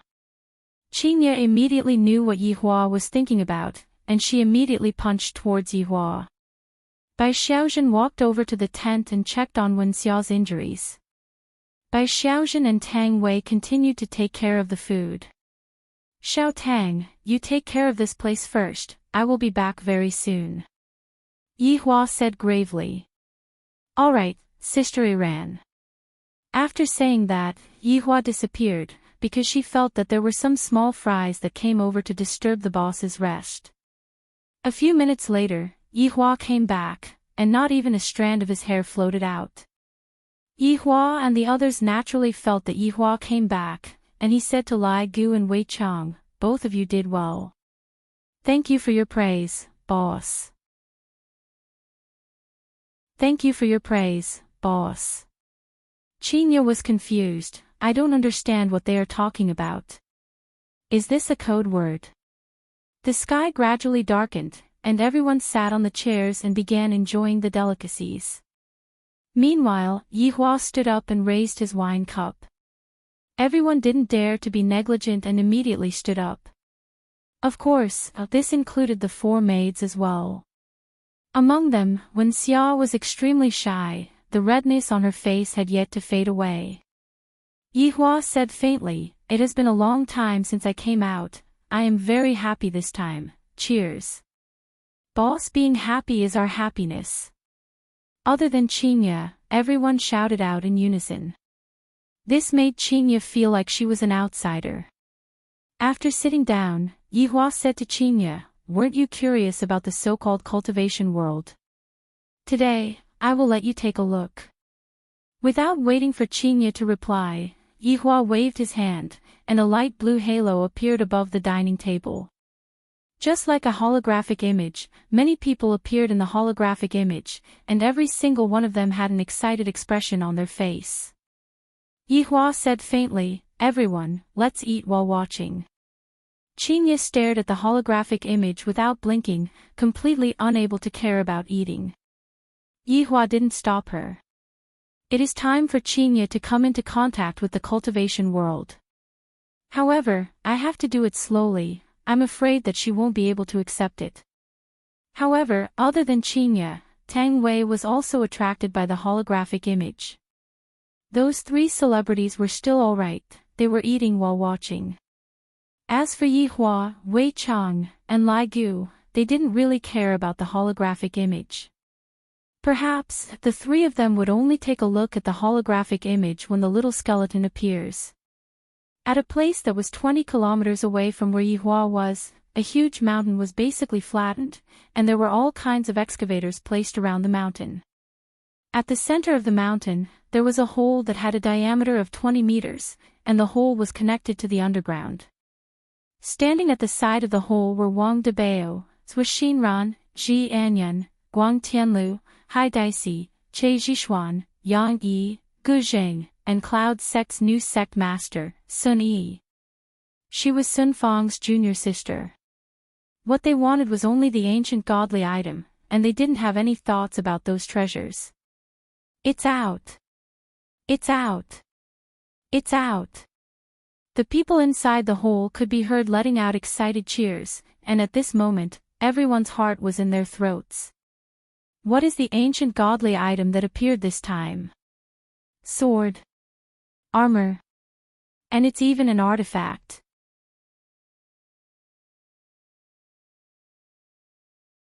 Chapter 147. Long and City's wealthy merchant Yusi hurriedly ran over and said, Alliance Master Hai, what do you think? Yusi, take the treasures and leave. Hai Daixi's gaze was fixed on the white jade coffin. As long as he could obtain this ancient godly item, the special ability world would no longer need to be afraid of the cultivation world.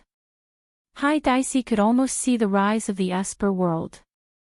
Yusi and a few other rich merchants immediately left. There was going to be a fight soon, so it was better for ordinary people to leave as soon as possible.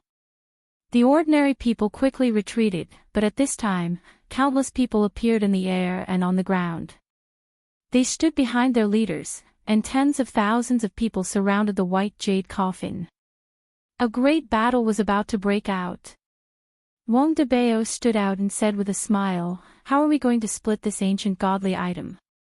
"Of course not," Zhou Xan Ran of the Zhou family said calmly. The pavilion master of Traceless Pavilion, Gai Jing, laughed out loud. "How about rock paper scissors? I'm quite knowledgeable about it." "Heh, childish. I know a new way to play Fight the Landlord. Why don't we have a showdown to prevent blood from flowing like a river?" Dry Zen Sect's Che Zhishuan shouted. Cloud Sect's new sect master, Sun Yi, said with a tender voice, "Everyone, please calm down. I feel that all ancient godly items have their own consciousness, and they will definitely choose their own master." Ji Anyan of the Ji family adjusted his glasses and sneered, "What right does a woman who has slept with all the elders have to speak?" Sun Yi's gaze turned cold. "Watch your mouth." The Guang clan's clan head, Guang Tianlu, who had been silent all this while, said indifferently, "If you don't sleep with the elders, would you be able to ascend to the position so quickly?" "How dare you?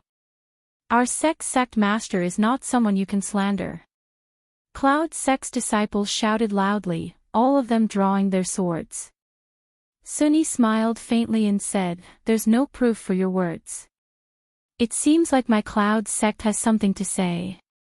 In that case, we can only fight with our true strength." Wang Debao spread out his hands, "Let's fight then. Fight until there is only one clan left, and the ancient godly item will be his."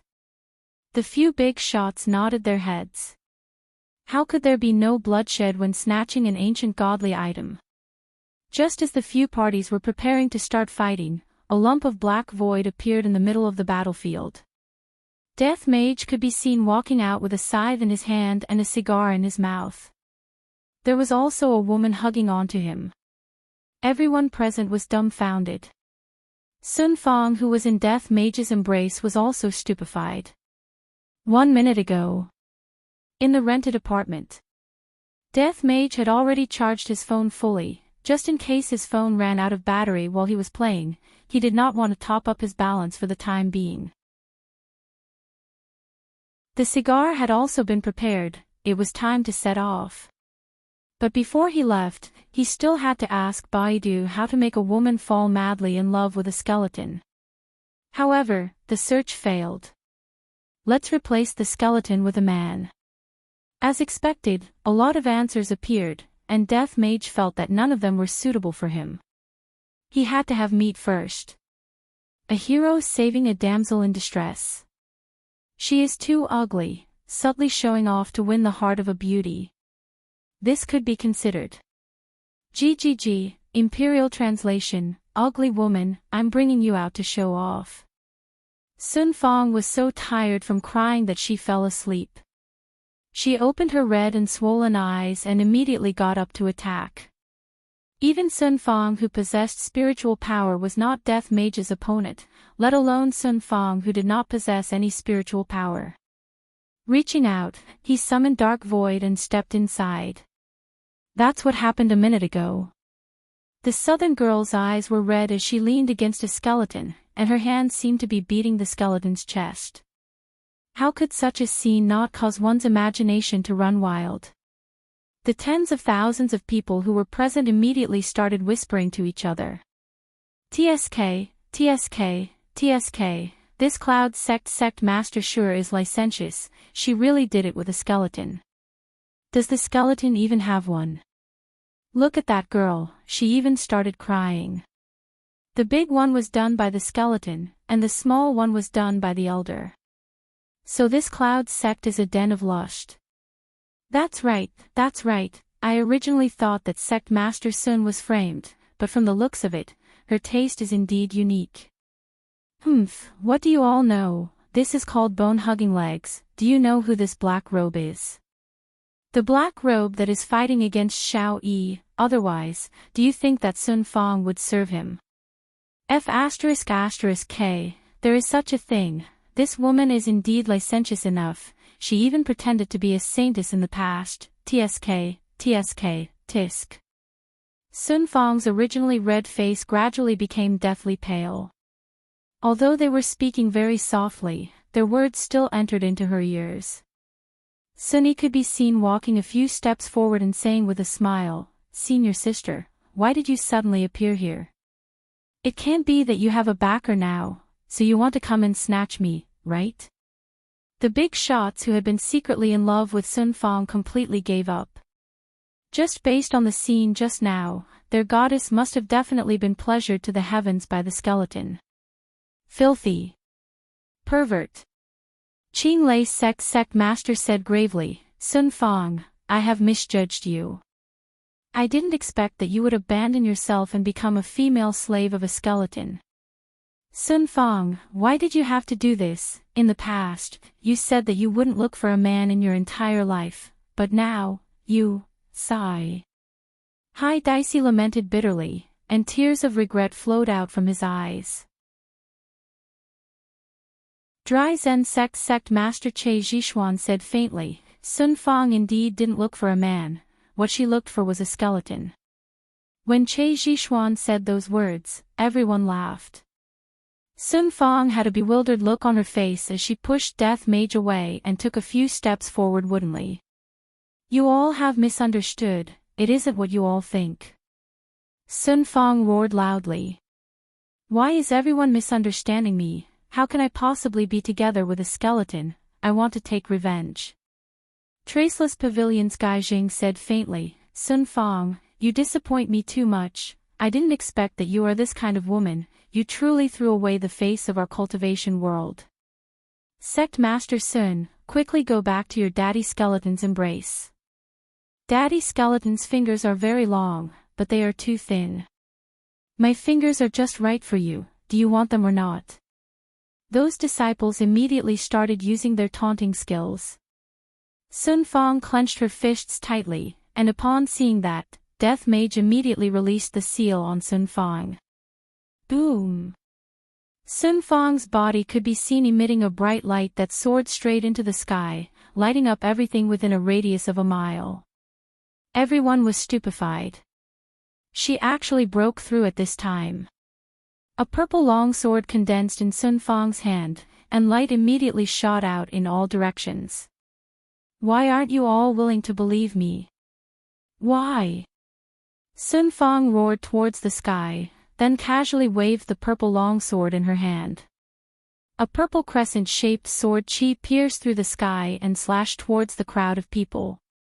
The sword chi slashed out a deep ravine, and within the ravine, severed limbs were all from those people who were mocking her just now. A red light flashed past Death Mage's eyes. "This woman is very savage. No wonder his honor wanted her to fall madly in love with me, that way, I would be able to make use of her, his honor is truly formidable." Sun Yi's expression sunk as she shouted out loudly, "Senior Martial Sister has fallen into the demonic path, kill her." Sure enough, following Sun Yi's shout, all of Cloud Sect's disciples rushed towards the former sect master. Meanwhile, the other powers that were at the side also started making their move, and several tens of thousands of people started attacking a weak and small woman. Sun Fang slowly put down the long sword in her hand and closed her beautiful eyes. Death is the best release. After waiting for a long time, the pain that Sun Fang imagined didn't come. When Sun Fang opened her eyes, a black robe appeared in front of Sun Fang. Sun Fang was holding onto his scythe, and all of the people in the surroundings were sent flying away by the scythe. Why? Why is it that in the end, it is still my enemy who came to save me? And my family members that I used to be in love with?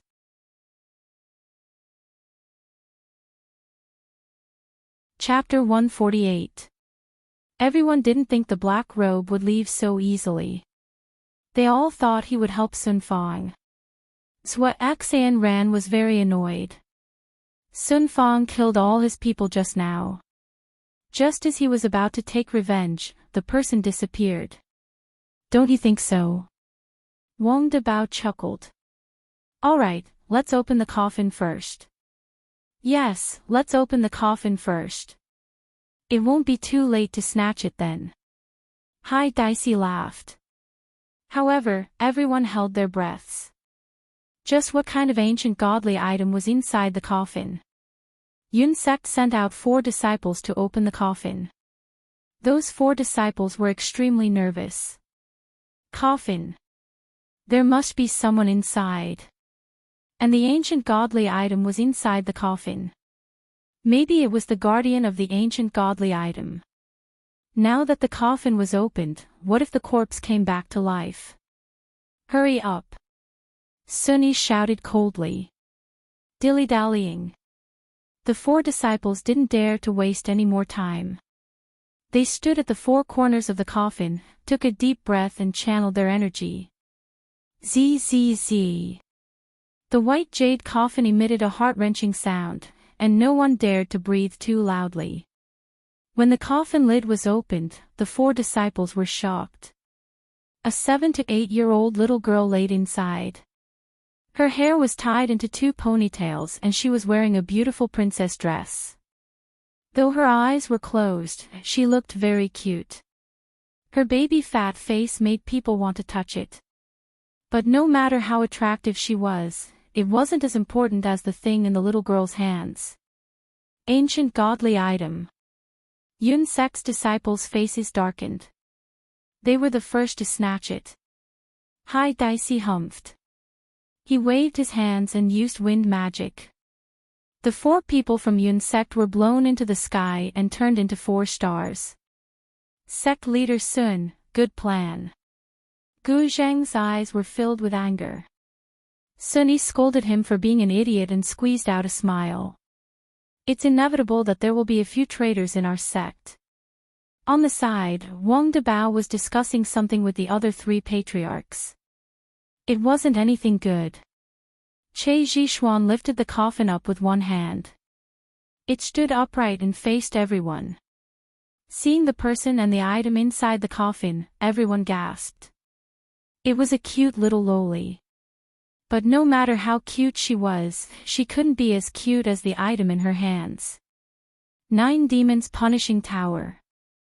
Che Zhishuan's gaze froze and mumbled. Everyone, including Wang Debao, was shocked when they heard that. Is this the legendary 9 Demons Punishment Tower? Shinran exclaimed as he stared at the tower in the little loli's hands. The pagoda in the little loli's hand wasn't very big. It was about the size of an adult's palm and had 9 levels. The pagoda was ink black, and if one looked closely, they would see that each level was emitting a black fog that surrounded it. Yang Yi looked at the 9 demons Xing pagoda and muttered, "It is rumored that countless ancient godly items were dropped during the Great War of Gods and Demons. However, the ancient godly items that have appeared since ancient times have always represented justice. This time, it is actually a demonic creature. 9 Demons Punishing Tower. Unbelievable. Legend has it that once this pagoda appears, blood will flow like a river." Gu Jing frowned, and his tone was filled with hesitation. He didn't know whether he should snatch it or not. Sunny snorted and said, "Who cares if it's a demon or a god, as long as it's an ancient godly item, it's fine. If you guys don't want it, I want it." As soon as she finished speaking, Sun Yi's delicate body leaped up and she took the initiative to snatch it. Hai Dicey laughed disdainfully, condensing a large fireball with one hand and throwing it out. Sun Yi pulled out her sword. Insignificant skill. The sword easily destroyed the large fireball. However, at this moment, Yang Yi attacked from the side. Sun Yi hurriedly defended, but was still kicked away by Yang Yi. Luckily, she didn't roll on the ground, or else she would have lost a lot of face. Yang Yi. How dare you sneak attack me? Sun Yi frowned and questioned in a low voice. Hai Dicey and Yang Yi slowly walked to the center and nodded at each other. Then, they said, "This thing is inauspicious. Burying it underground is the best choice." Guang Tianlu shouted, "Alliance leader Hai, sect leader Yang, shouldn't we wait for it to be buried so that you can take it for yourselves?" Yang Yi shouted seriously, everyone. This demonic pagoda bewitches people's hearts. It is rumored that even the gods have been bewitched by it. That's right. This 9 demons punishment tower imprisons the souls of ancient demonic beasts. The higher it is, the more ferocious it is. The one imprisoned at the top is even a demon king. At that time, it won't be you controlling the pagoda, but the pagoda controlling you. Hai Daisy shouted angrily. However, this kind of advice didn't make them afraid. Instead, they wanted to obtain this pagoda. Wang Debao raised his head and asked loudly, how do the two of you know so much? How would an outsider like you know our clan's secrets? Yang Yi said disdainfully. Zhua Xan Ran cracked his neck. I heard it from the grapevine. You just want to take it for yourself. As soon as he finished speaking, Zhua Xan Ran suddenly summoned his armor and a long green blade appeared in his right hand. Instantly, he was fully armed and emitted a terrifying amount of spiritual energy. Not only Zhua Xan Ran, but Wang Debao also summoned his equipment. Ji Anyan didn't fully arm himself. Instead, he took out a book and muttered a few words. Instantly, a huge flaming beast appeared. Roar! The huge beast let out an angry roar that shook the heavens and earth. Guang Tianlu took out 3 cards and threw them out. The 3 cards glowed with a white light and turned into 3 dipper wolves. Each dipper wolf was stepping on green flames. It was extremely strange. It was rare for the heads of the 4 great clans of the south to make a move. This caused everyone in the cultivation world to gasp in surprise. As expected of the leaders of the clans. Even so, it seemed like both sides were still clamoring and didn't dare to make a move. If they did, blood would flow like a river. Just as everyone was hesitating, the 9 demons punishing pagoda in the coffin suddenly left their hands and floated in the air. Everyone's eyes were staring at the 9 demons punishing pagoda in the air, their eyeballs almost popping out of their sockets. Instantly, the 9 demons punishing pagoda charged towards Sun Yi. Sun Yi was overjoyed and caught it. This ancient godly item belongs to me, Sun Yi. Wang Debao shouted, kill! Kill! Kill! The scene instantly became chaotic. Fighting started instantly. Not far away, Sky Emperor watched everything with a confident smile on his face. Kill! Kill to your heart's content. The 9 demons punishing pagoda is mine. In the midst of the battle, the disciples of the 2 sects chatted as they fought. The whole battle was probably still going on even after everyone else died. Don't you think it's strange? What's strange? Pay attention to your expression and show some killing intent. Don't let them see through you. Look at the little loli in the coffin. This ancient godly item has been buried for at least 1,000 years. So what? Look at that little loli, she is even wearing a lace princess dress and a pair of dazzling diamond high heels. Were all people from 10,000 years ago so fashionable? Hearing you say it like that, it is indeed strange. Beside the waterfall, Wei Chang and Lai Gu's expressions were a bit strange, while Yihua's expression was still as indifferent as before.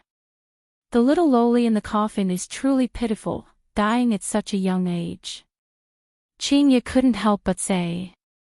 Only now did I know that the television didn't lie. For the sake of a treasure, people were willing to kill each other.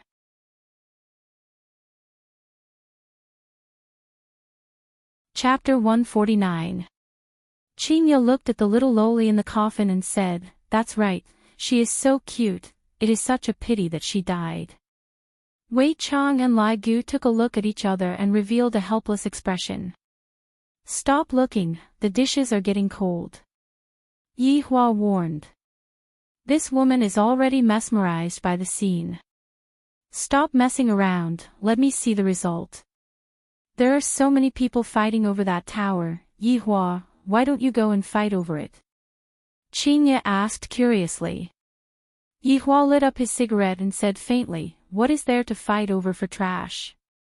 Qingye rolled her eyes at Yihua, look at you, you're acting cool after smoking is acting up again, sigh. Yihua couldn't help but stretch out his hand and pinch that smooth little face, eat your food. Humph, although Qingye started eating, her gaze was still on the scene. The others had already finished eating and were currently looking at the result. Yihua leaned on the chair and smoked while looking at the little loli in the coffin. The scene was extremely tragic. Out of the tens of thousands of people, only 1,000 were left. Although the big shots didn't die, they were injured. Right now, the 9-demon punishment tower was like a hot potato, whoever took it would be beaten up. This caused the ancient godly item to be thrown onto the ground like a piece of scrap metal. Boom boom boom. Under the bombardment from the cultivation world, the fire beast fell onto the ground. Ji Anyun coughed out a mouthful of blood, and the family members immediately went up to support him. Everyone, I will be leaving first. Ji Anyun held onto his chest. Summoning the fire beast consumed too much of his energy. I didn't expect that the cultivation world's weaklings would be so strong. It will take at least a year for me to recover my strength. Wang Debao's expression sunk. Ji Anyun, you are leaving just like that. Wang Debao, farewell. Wang Debao almost coughed out a mouthful of blood. Sue your ass. Scum. The cultivation world is indeed a sect that has existed for thousands of years, their foundation is endless. Families that have existed for tens of years are unable to withstand their bombardment. Wang Debao's gaze became serious. I'm afraid that the ancient godly item is going to fall into the hands of the cultivation world. Emperor Tsang, who was watching the battle, was already getting restless. He just had to wait a little longer. Now that one of them had left, the various patriarchs were already unable to withstand the attacks from the cultivation world. Very soon, it would turn into an internal strife in the cultivation world. At that time, while they were fighting to the death, he would be able to sit back and reap the benefits. Wouldn't that be great? In a corner of the field, 2 disciples were still fighting. The people around them had all fallen, leaving only the 2 of them alive. This seemed a little fake. You or me. Let's fall together. If we continue to pretend, we'll be exposed. All right. Pour it out together. The 2 of them seemed to be talking as they flew backwards. However, one of them landed on a corpse. Puff. Brother, be gentle. F***ck, brother, you're pretending to be dead too. Stop talking. Play dead. However, not far away from them, the 9 demons punishing pagoda that no one wanted suddenly rose into the sky and flew into the distance. The people who were fighting were shocked and immediately followed him out. Emperor Tsang's heart sank. Seeing a large number of people flying over, could it be that he had been exposed? Unexpectedly, when a black shadow appeared, Grey Emperor was overjoyed. He caught it in his hand and felt a familiar smell. People from the north. Che Zhishuan shouted and a few poisons appeared in his hand. It was one thing for him to snatch it from the south, but the people from the north were here too. What was this? At this moment, the people who were fighting seemed to be united as they attacked Emperor Tsang's group. The 3 people behind Emperor Tsang were so scared that they peed their pants. They didn't have a good grasp of the plot at all. It was a complete collapse. They couldn't care less about the contract. They just wanted to run first. Emperor Tsang didn't care about this at all. His goal was to get the 9 demons punishing pagoda in his hands. Now that he had achieved it, what else did he need them for? Who are you? Sunny pointed her sword at Emperor Tsang and shouted. Emperor Tsang raised the 9 demons punishing pagoda and shouted, I am Emperor Tsang. Everyone was stunned. They had never heard of such a strange name. Emperor Tsang. 4 words and it sounded so strange. Could he be Master Tsang's man? Emperor Tsang had a cold smile on his face. Come and worship me. Now that the 9 demons punishing pagoda is in my hands, who can defeat me? As long as I release the vengeful spirits in the 9 demons punishing pagoda, all of you will die. Die. Die. However, just as Emperor Tsang was about to show off his might, the southern expert in front of him flew away. Stupefied, Emperor Tsang was stunned. He raised his head and looked at his hand. The 9 demons punishing pagoda had disappeared. An unprecedented rage erupted in Emperor Tsang's heart. Boom! With Emperor Tsang at the center, a shockwave spread out in all directions. The shockwave immediately resonated with the heavens and earth. Meanwhile, Emperor Tsang transformed into a lump of black fog and chased after the shockwave. The 9 demons punishing pagoda belongs to me, Emperor Tsang. Don't even think of getting it. All of Emperor Tsang's plans were disrupted. Right now, he could only snatch the pagoda forcefully. Right now, at the center of the battlefield, there was a river of blood on the ground. There were still a lot of people who were still alive lying on the ground and wailing in pain. There were also a lot of people who were pretending to be dead who were observing the situation. Within the white jade coffin, the little loli who had her eyes closed suddenly opened her beautiful eyes. Her eyes were bright red, and if one were to look closely, one could see complicated black patterns within her eyes. However, when paired with her face, her eyes were truly adorable. The little loli could be seen grinning as she lightly floated out of the coffin. Soon after, she landed on the ground, and a pair of pure white heels stepped onto the blood. La la la, la la la, I am an expert in killing. The little loli's sweet melody rang out in the hell-like venue. She ran and jumped about, and the blood on the ground splattered onto her white princess dress, gradually dyeing the dress into a bright red color. The white diamond high heels that were originally white were also dyed red. Boom! Suddenly, lightning flashed and thunder rumbled, and a heavy rain started pouring down. At this moment, the scene could really be described as a river of blood. La la la, la la la, where are you guys? The little loli jumped and jumped as she searched for them. The 2 who were pretending to be dead just now could no longer hold back the fear in their hearts, and their bodies started trembling. That little loli that was within the coffin actually woke up. What was I supposed to say? There is definitely something wrong with that little loli. Since when did the ancients wear princess dresses? Found you, a sweet voice rang out beside his ears. The man swallowed a mouthful of saliva, and his entire body was trembling as he slowly turned his head around. Although the little loli in front of him was adorable, this kind of adorableness carried a deep sense of brutality. The corner of her mouth that was slightly raised caused one's heart to stiffen. You won't be able to escape, the little loli's ponytail suddenly rose up.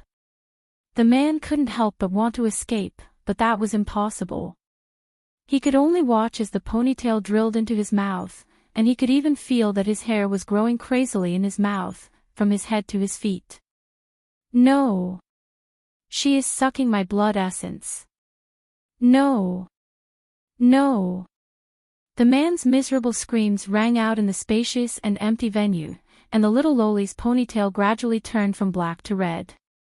Looking at the man in front of her that had already withered up, the little loli retracted her ponytail.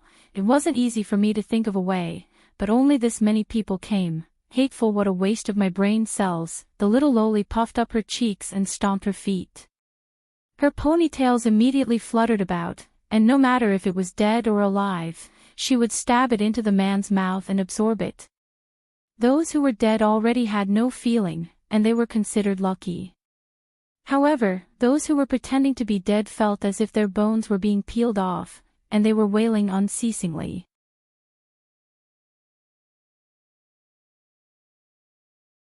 Chapter 150. Beside the waterfall. Chinya had already completely fainted.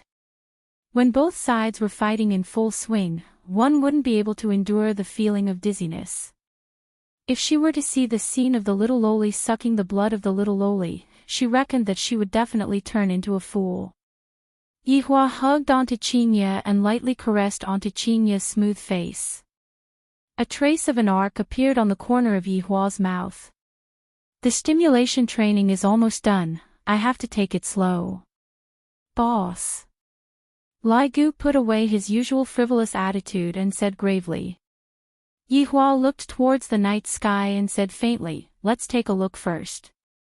In an instant, a black figure was flying towards the campsite at high speed. Yihua silently raised his head and took a look at the black figure, then lightly waved his hand. The 9 demons punishing pagoda came to a sudden stop and stopped not far away from Yihua. The black fog in the tower was very thick, as if it was showing off its strength. It bared its fangs and brandished its claws, as if it was about to charge out. A trace of red light flashed past Yihua's eyes. However, when the red light flashed, the black fog in the 9 demons punishment tower seemed to pause for a moment. After being stunned for 0.1 seconds, all of it shrank back into the tower and trembled. A mere little demon dares to clamor in front of me. If not for the fact that I still have some use for them, I would have burned them all. Right now, the 9 demons punishing pagoda was no different from ordinary decorations. In fact, it could even be said to be ugly. It was just a black iron pagoda shaped like a pagoda. The 4 maids were stunned. In order to snatch the 9 demons punishing pagoda, more than 10,000 people had died. However, when it came to the boss, they could see the disdain on his face. Even the raging pagoda had quietened down. What an enigmatic boss. Wei Chang and Lai Gu deeply wrinkled their brows. It was not because of Tower, but rather, they were worried about how his honor was going to deal with her. Yihua was indeed thinking about how to deal with the situation. To kill or not to kill, it would still have to depend on the actual situation. Taking a deep breath, Yihua lightly waved his hand once more, and the 9 demons punishing pagoda on the table immediately flew back like a cannonball. High up in the sky not far away, Zhang Di had already caught up to the crowd, and he was even at the very front. He had even injured Hai Daixi and Che Zhishuan while he was at it, and his chances of seizing the ancient godly item had increased by a bit. Get lost if you know what's good for you. Otherwise, don't blame me for being ruthless. Even I am afraid of you. Zhang Di shouted in a low voice. Right now, he had to put on a false show of strength and take advantage of this momentum to suppress them.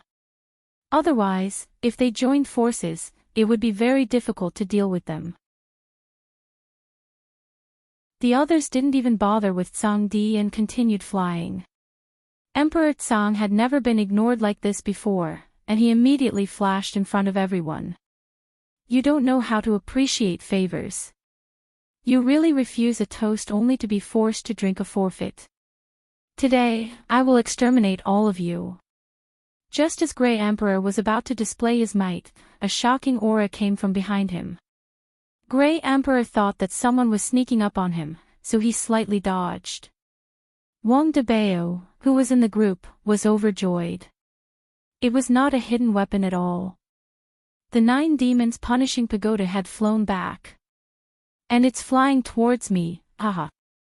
As expected, Wang Debao's luck has never been bad. Even if it's snatching an ancient godly item, it's still a stroke of good luck. Wang Debao caught the 9 demons punishing pagoda, and to everyone's surprise, he turned around and ran without a second thought. Seeing this, Sui Xinran and Guang Tianlu both chose to retreat, while the other cultivators continued to chase after them. However, Grey Emperor did not move. His handsome face was filled with malevolence. Just who was it that was playing with him? Who was it? Looking back, not far away in the valley, there were traces of fire. Emperor Zhang clenched his fists tightly and an unending stream of spiritual energy erupted from his body. In an instant, the wind and clouds surged and thunder rumbled, as if the end of the world had arrived. He did not need the ancient godly item. But the person who played with him must die. Emperor Tsang immediately flew towards the valley with an astonishing aura. Yi Hua and the others did not leave the dining table. Everyone was quietly sitting on the table, seemingly waiting for something. Wei Chang and Lai Gu were a little abnormal, while the four maids were rather indifferent. As for Yi Hua, who was carrying Qinya in his embrace, he would either pinch her face or pinch her nose. In any case, he was just bullying her in various ways. Boom! A figure descended from the sky and created a huge splash, causing the ground to tremble. Beep, beep, beep, the alarms of the two Qians rang out. Emperor Tsang looked at the people who were camping in front of him and revealed a look of doubt. Isn't that man the owner of the bar? There's also that security guard and that young man. There are also 4 people who are dressed in maid attire. What are they doing here? Thinking back to the black robe that appeared at the very beginning, Emperor Tsang seemed to have thought of something. We are just bait, and the black robe might be lying in ambush nearby. But so what? I, Emperor Tsang, can kill them with just a flick of my fingers. On the other hand, these women are all top grade, it would be a pity for them to die. Yi Hua didn't even look at Emperor Tsang, who was walking over and was still pinching Qinya's face. Wei Chang let out a breath. One of you, go and deal with them. The eyes of the 4 maids shone. Right now, even Tang Wei has fallen. Not only is she not afraid, she even has the desire to fight. Emperor Tsang looked at the 4 maids who stood up and walked to the side and whispered to each other. Soon after, he heard their sweet voices. Rock, paper, scissors. Rock, paper, scissors. Rock, paper, scissors. Ha, I won, Bai Xiaozhen shouted out happily and felt very embarrassed. The other 3 women pouted their mouths. This is a chance for me to show off. Not only can I show off in front of men, I can also show off in front of the boss. What kind of glory is this? I wonder when I will have to wait for the next time. Bai Xiaozhen placed her hands on her abdomen and slowly walked to the front of Emperor Tsang. Then, she said shyly, "Hello, I am your opponent." Emperor Tsang looked as if he had received a critical hit of 10,000 damage. His entire being was sinister and terrifying. They actually used rock, paper, scissors to decide who would go on stage. The main point was the women. And they even came over to greet you. Damn it, this isn't good. Tonight, my dignity was already trampled on twice. And yet, when I came here, I was humiliated again. And I was even humiliated by a weak woman. To actually disregard my existence, don't blame me for being ruthless. Bai Xiaozhen appeared to be very embarrassed. Seeing that Emperor Tsang's face was twitching, Bai Xiaozhen thought that Emperor Tsang was sick. Just as the two were preparing to make their move, a sweet singing voice rang out from the forest. Little rabbit, be obedient, open the door, quickly open the door, I want, hee. Lai Gu's gaze became serious. Xiaozhen, come back. Bai Xiaozhen turned her head around and took a look at the man confusedly, then sighed and walked back. Emperor Tsang did not pay attention to Bai Xiaozhen and looked at the shadow in the forest. As the singing voice got closer and closer, the shadow finally appeared. Emperor Tsang's gaze was filled with astonishment. Isn't this little loli the person inside the coffin? Why did she come out? The little loli took a glance at the coffin, and her red pupils became even more dazzling. Little rabbits, you all have been hiding here, causing me to search for you all for so long. I don't even want to move anymore, I'm so tired. The little loli fanned herself with her little hands. This action of hers was truly adorable. Emperor Tsang's expression distorted. The biggest humiliation of my entire life is tonight. Pretending to be mysterious. Emperor Tsang could be seen aiming his palms towards the little loli, and a black light could be seen gushing out from his body, causing the ground to immediately cave in. Destroy Yu Yumming.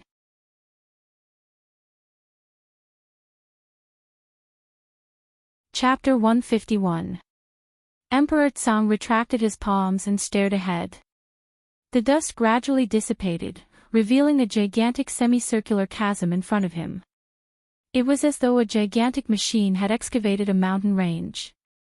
Emperor Tsang's gaze changed from indifference to calmness, then gradually changed to shock, and finally revealed a horrified expression. Looking at that black shadow, Emperor Tsang found it hard to believe. Shattering Yu Yumming was one of his ultimate moves, and no one had ever been able to withstand it. Not to mention being unscathed. But now, the little Loli's pure white princess dress was spotless. Even her smile didn't change. Her 2 ponytails fluttered in the wind. The little Loli covered her mouth and giggled, "Oh, hee, you're amazing." The 4 maids who were watching the battle were also stunned. Just who was this little Loli? However, Yi Hua and the others appeared to be very calm. Sky Emperor's breathing quickened. The girl in front of him wasn't a little Loli at all. She was a monster. As expected, the guardians of the ancient godly items were all abnormal existences. A wise man does not fight when the odds are against him. I will go and snatch the ancient godly equipment first. Sky Emperor did not hesitate, he turned and ran. The current him didn't care about his face at all. This little freak was completely unscathed under his finishing move, so his strength was definitely formidable. He might as well leave it to those people from Leisure Bar to deal with him, and it could be considered as using someone else to do his dirty work. The little Loli smiled wickedly. Little bunny wants to run. That's not cute at all. The 2 ponytails shot out in an instant, and the escaping Tsang Di turned pale with fright. Unexpectedly, his left leg was entangled by the ponytails. Gray the Arch condensed a long saber in his hand and ruthlessly chopped down. Clang! The sound of metal clashing rang out. Tsang Di looked at the broken saber in his hand and revealed a look of fear. This was impossible. The ponytail was like a venomous snake. In an instant, it wrapped itself around Emperor Tsang's leg and pulled fiercely. Bang! Tsang Di's entire body smashed down like a cannonball, creating a huge splash and forming a huge pit. In the pit, Tsang Di's face was filled with panic. His entire body had been entangled by the ponytail, and no matter how he struggled, it was of no use. However, another ponytail slowly stretched out. Tsang Di stared at that strand of hair with a panicked expression, feeling even more terrified. Those hairs were actually small mouths with sharp teeth. No! No! Don't come over. Sky Emperor was completely flustered, but no one could save him now. The ponytail instantly pierced into Tsang Di's mouth, spreading all over his body, sucking up the delicious blood essence. Only to see that Sky Emperor's body was withering at a speed that the naked eye could see. In less than 10 seconds, only his skeleton and outer layer of skin were left. No one would be able to recognize that he was the famous Sky Emperor.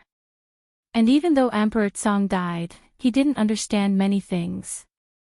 The little Loli licked her bright red lips, so delicious, much better than those. Retracting her ponytail, the little Loli bounced over to a place not far away from Yi Hua and said with a slight smile, "Those are all little rabbits. You guys are the big tigers. Don't run away like little rabbits. If not, I will be very angry." Yi Hua lightly caressed Qinya, who was in his embrace, then looked at the little Loli who was not far away from him and asked faintly, "What is your name?" The little Loli pouted and poked her chin with her index finger. After thinking for a long time, she said, I'm not telling you." "Yi Zizi." Yi Hua shouted gravely. Little Lolita's scarlet eyes were suddenly startled. She suddenly jumped back, and the smile on her face immediately disappeared. She asked coldly, "Who are you? Why do you know me?" Yihua stared at the little loli's every movement and even the minute expression on her face, then shouted coldly, "Yi Zizi, do you know the consequences of lying to me?"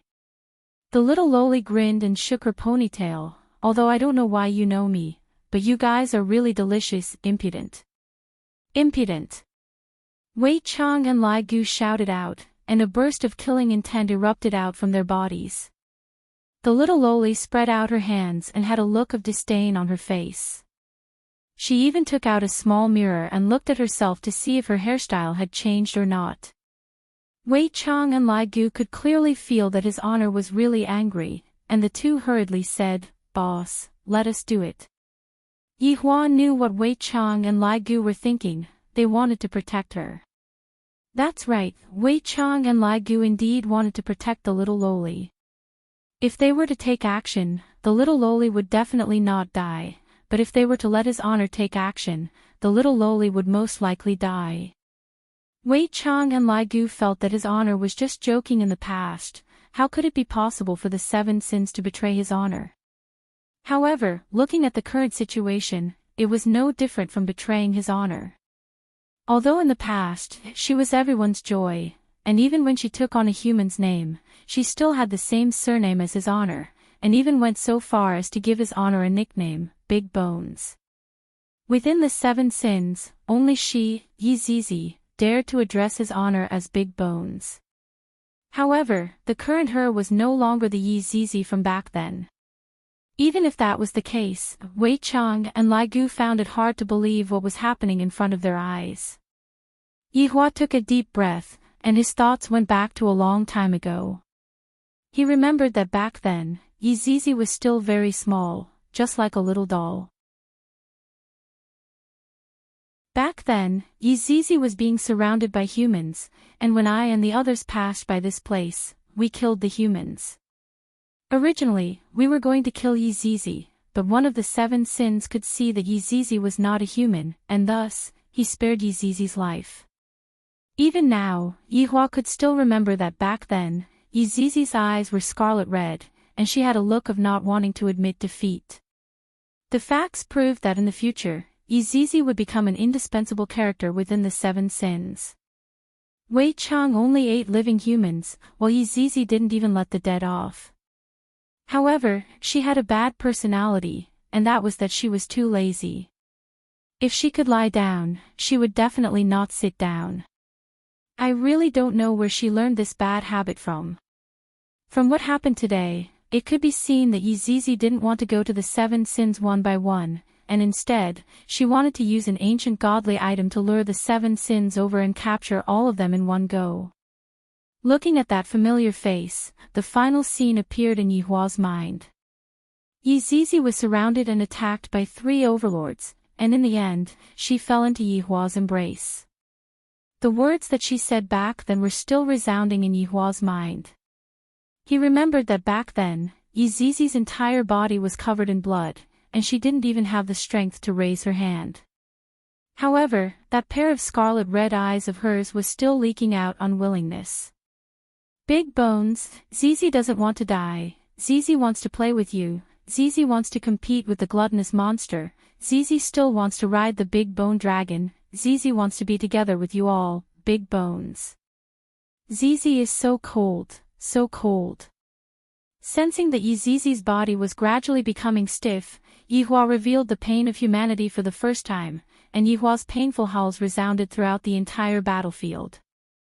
Yi Zizi, the first of the 7 sins to die in battle, back then, everyone went crazy. Even if they had to exchange injuries for injuries, they still wanted to kill those 3 overlords.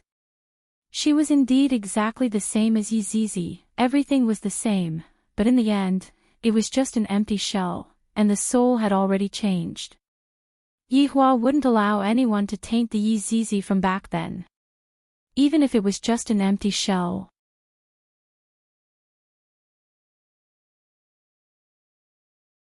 Chapter 152. Wei Chang and Lai Gu turned pale with fright and shouted out involuntarily, "Your Honor." When the 4 maids heard how Wei Chang and Lai Gu addressed him, their heads were filled with doubt. Yihua's gaze turned cold, and Wei Chang and Lai Gu immediately lowered their heads. After placing Qingye into the tent, Yizizi tidied up Qingye's hair and sighed. Walking out of the tent, Yizizi stood 5 meters away from Yizizi. Wei Chang and Lai Gu revealed a nervous expression, not knowing what exactly his honor was going to do to Yizizi. Yihua took out a cigarette case, took out a cigarette and lit it up. With his brows slightly wrinkled, he said, "It has been a long time since I last fought." Yizizi stared at the man in front of her, and a trace of doubt appeared in her heart. She felt that he was a little familiar, but she couldn't recall where she had seen him. But no matter what, he was still delicious food.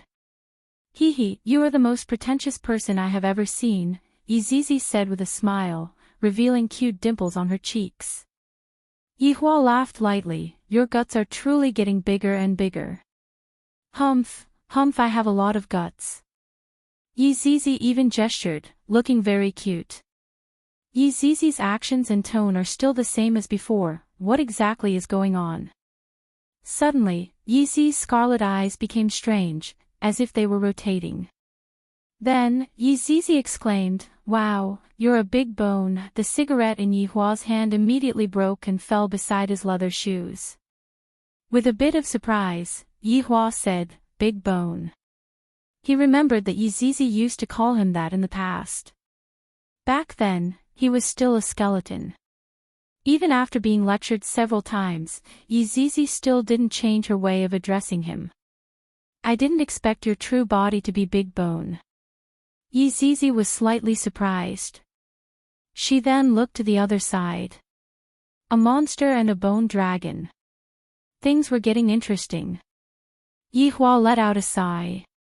"I thought that Yizizi had remembered something, but it turns out that her pair of eyes had seen through my true form."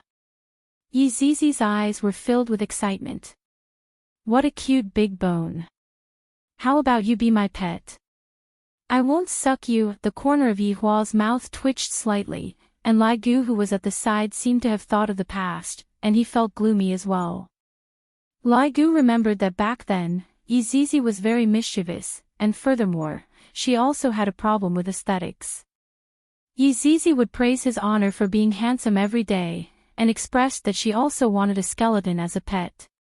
But his honor refused to give it to Yizizi, and in the end, Yizizi came to look for trouble with Lai Gu and even wanted to ride on Yizizi's back then. Not being able to ride on Lai Gu was one of Yizizi's biggest regrets before she died. "That will depend on whether you have the ability or not." "Alright then, I'll go easy on you." A true battle was about to break out, and Yizizi also became serious. Although she sounded relaxed, she could faintly sense that the other party was very powerful. It was the same for the other two, and as for the other 4 women, they were negligible. "Pavilion Master, it's there." All of a sudden, a black crowd surged over. There were at least 3,000 people. They were the northern forces that followed Emperor Tsang here.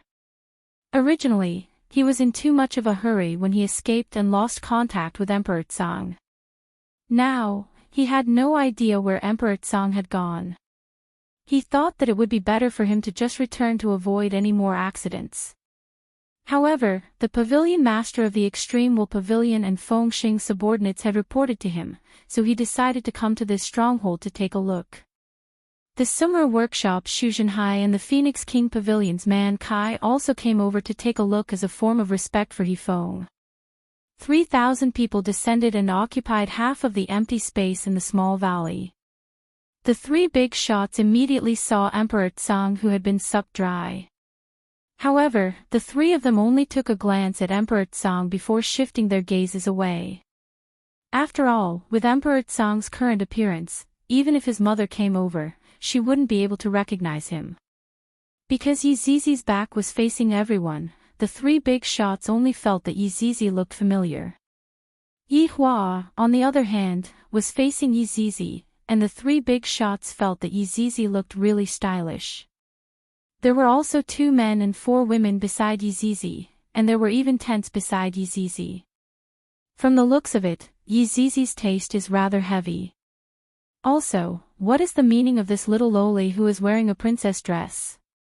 Looking at the two's posture, it seems like they are preparing to fight. Man Kai hated people who bullied little girls the most. How can you be like this, to even bully little girls? After speaking, Man Kai walked towards Yizizi with an evil smile on the corner of his mouth. Yizizi silently lit up a cigarette.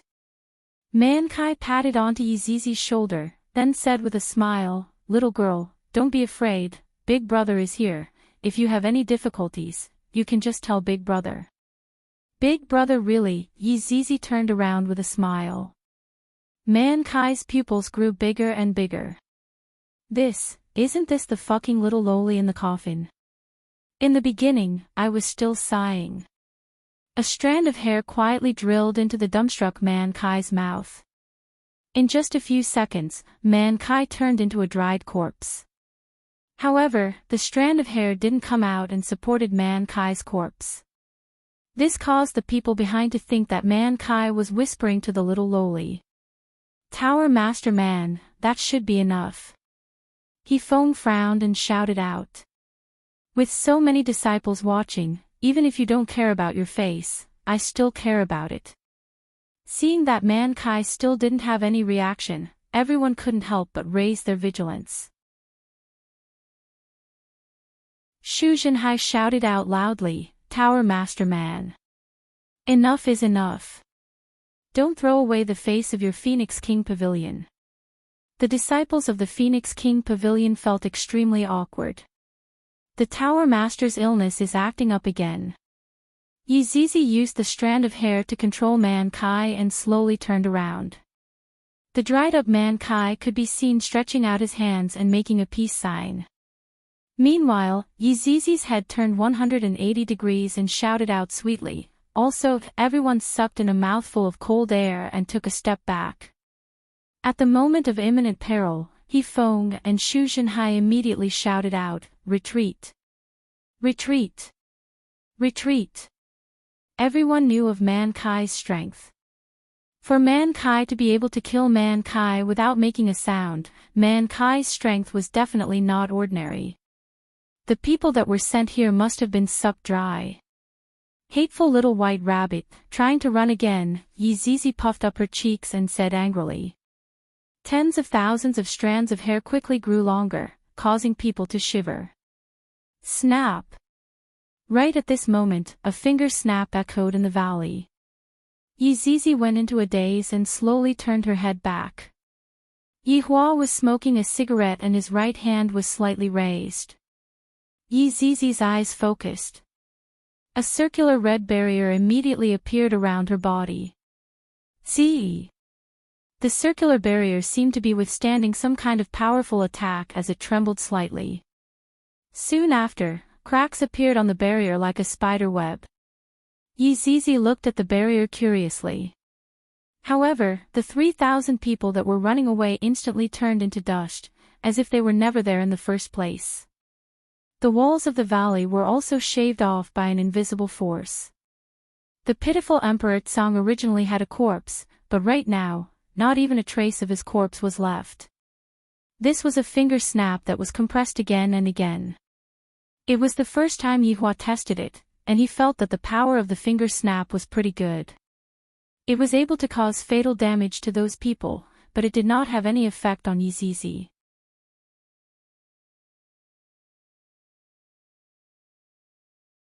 Chapter 153. A trace of a smile appeared on the corner of Yihua's mouth. He lightly waved his left hand, and the two instantly disappeared from the valley. Wei Chang looked at the two that disappeared, then turned his head around and looked at Lai Gu. Gluttonous monster, think of a way. Lai Gu said anxiously. He was about to reveal his true form. Wei Chang looked at the place where the two disappeared and took a deep breath. The reason why his honor didn't look for them is because he wanted to see their attitude. But Zizi is different, we watched Zizi grow up. Lai Gu was like an ant on a hot pot, he was afraid that his honor would get angry and kill Zizi. How could Wei Chang not understand that there is a good side to human nature, but there is also a bad side to human nature? Suspicion. His honor is different from the past, he won't be as unreasonable as he was back then. Wei Chang sighed and said, then walked to the small stool and picked up the fishing rod. However, he didn't throw the fishing rod out. It could be seen that Wei Chang was actually very worried. Lai Gu stomped his feet heavily on the ground, causing the ground to tremble. Crushed stones fell from the mountain, and the birds in the forest immediately flew up into the sky. The two of them were helpless right now and could only wait for the result. Forcefully interfering would only make the result worse. On the other side, Yi Zizi looked around curiously. The scorching sun was high up in the sky, and there were a lot of dilapidated houses. The wood of the houses had already decayed. Big Bone, why did you bring me here? Yi Zizi asked curiously. She felt that the two of them didn't seem like they were going to fight at all. Yi Hua smoked his cigarette and walked to the side of a rotten wood. He lightly touched the rotten wood with his fingertip, and the rotten wood immediately turned into broken pieces. You were here at that time. Yi Hua breathed out a mouthful of smoke and said faintly. Yi Zizi pouted her mouth, what was I doing here? Yi Hua didn't answer and said calmly, you are very stubborn, I originally wanted to kill you, but you are very lucky. Bragging. Yi Zizi snorted, then tilted her head 45 degrees, looking very cute. However, you were still saved and became one of my subordinates. Yi Zizi spread out her hands, alright, you are really bragging to the heavens. If you can still remember now, I can let bygones be bygones. Yi Hua's tone changed and emitted out an eerie killing intent. Yi Zizi went silent for a while, then suddenly, of a look as if she remembered of everything, she said, I remember coming. Yi Hua paused for a moment, really? Big Bone, you are so gullible. Yi Zizi stuck out her tongue and made a funny face. This angered Yi Hua quite a bit, and a powerful killing intent immediately exploded out from his entire body. The killing intent seethed like huge waves in the sea, causing the surrounding air to seem as if it was going to solidify, causing people to feel suffocated. The sharp aura caused Yi Zizi's ponytail to dance wildly. However, Yi Zizi was not afraid at all. An unprecedented excitement appeared on her adorable face. Big Bone is amazing, I can do it too. A killing intent that did not lose out to Yi Hua could be seen erupting out from Yi Zizi's body. Although the two killing intents were formless, when they clashed together, a qualitative change occurred. Suddenly, two murderous auras materialized and spread out in a circle. However, this killing intent was like a sickle, cutting through everything. There was not a single meter-tall tree in a 10-mile radius. Countless creatures were cut in half. Yi Zizi giggled, and a bright red spear instantly appeared in her hands. This spear was not ordinary, the spearhead was as long as the spear body, and the spearhead was scarlet red, emitting out a faint layer of blood mist. Meanwhile, the body of the spear was like a flowing river of blood, and one could even hear the cries of aggrieved souls, causing people to tremble with fear. Immediately afterward, a set of white crystal armor appeared on Yi Zizi's body as well. The armor covered 99% of Yi Zizi's body, and even her eyes were the same. As for the remaining 1%, it was her ponytail that was revealed. Various kinds of runes were imprinted on the armor, and every rune represented a type of defense, which was unimaginable. Big Bone, are you going to fight with me empty-handed? Yi Zizi's sweet voice rang out from within the armor. Yi Hua flicked away the cigarette in his hand. Yi Hua could be heard saying calmly, Blood Stirrup's solitary illumination, its biggest specialty is that during battle, it can suck the opponent's blood essence, even if it didn't touch the opponent's body. And that faint red mist is even more fatal, it replaced your hair, and unknowingly, the enemy would be able to inhale it, causing them to hallucinate. And this is only the first stage, you should know the second stage even without me saying it. Moon Scroll Profound Armor, it can be said to be a perfect grade defense, but it is a pity that you have to poke 2 holes to expose your hair, and these 2 holes are the flaws. Yizizi, who was within the armor, had a stiff expression. She found it hard to believe. Why does he know all of my secrets? Impossible. How do you know all of these? Yizizi's tone suddenly changed. It was no longer the sweet lowly voice, it was as if a ghost was crying. Along with Yizizi's roar, it once again formed a sound wave that swept towards the surroundings. Yihua looked at Yizizi, who was in an unstable state of mind, and said faintly, because all of these were given to you by me. Impossible. You lied to me. Yizizi, who was within the armor, had a sinister expression. Yihua knew all of my secrets, and Yizizi knew what this meant. Yihua sneered, then his body gradually degenerated, and in a blink of an eye, his original body was revealed. A skeleton. Compared to Death Mage was slightly taller by a bit.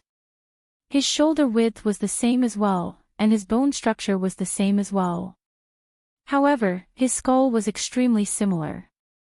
It could be seen that Death Mage was also a very handsome person in the past. Yihua stretched out his 5 fingers and took a look at them. It has been a long time since I last looked at my main body, and I am a bit not used to it. Now, your blood stirrup solitary illumination is useless against me. At most, it's just a sharp spear. There's nothing to fear. Yizizi tightly gripped the blood stirrup solitary illumination spear in her hand. The blood mist on the spearhead increased greatly. It could be seen how indignant Yizizi was right now. As for breaking your moon scroll profound armor, I have many ways. For example, Yihua waved his hand, and thousands of miniaturized weapons could be seen revolving around his body. As for Yihua, it was as if he was playing with a tablet computer. All of a sudden, Yihua chose one of them and grabbed onto it. A purple long blade could be seen appearing in Yihua's hand.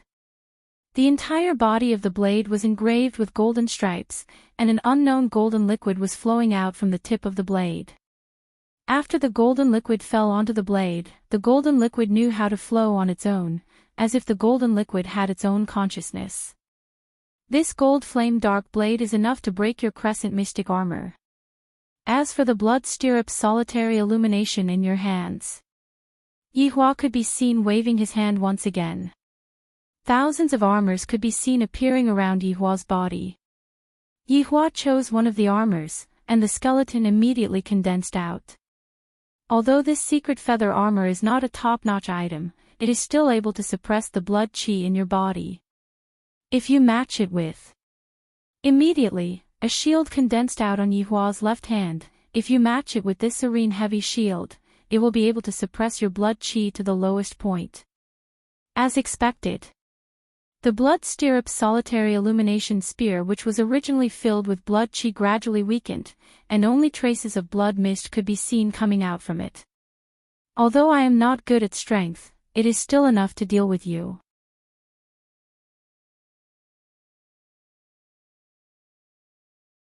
Chapter 154.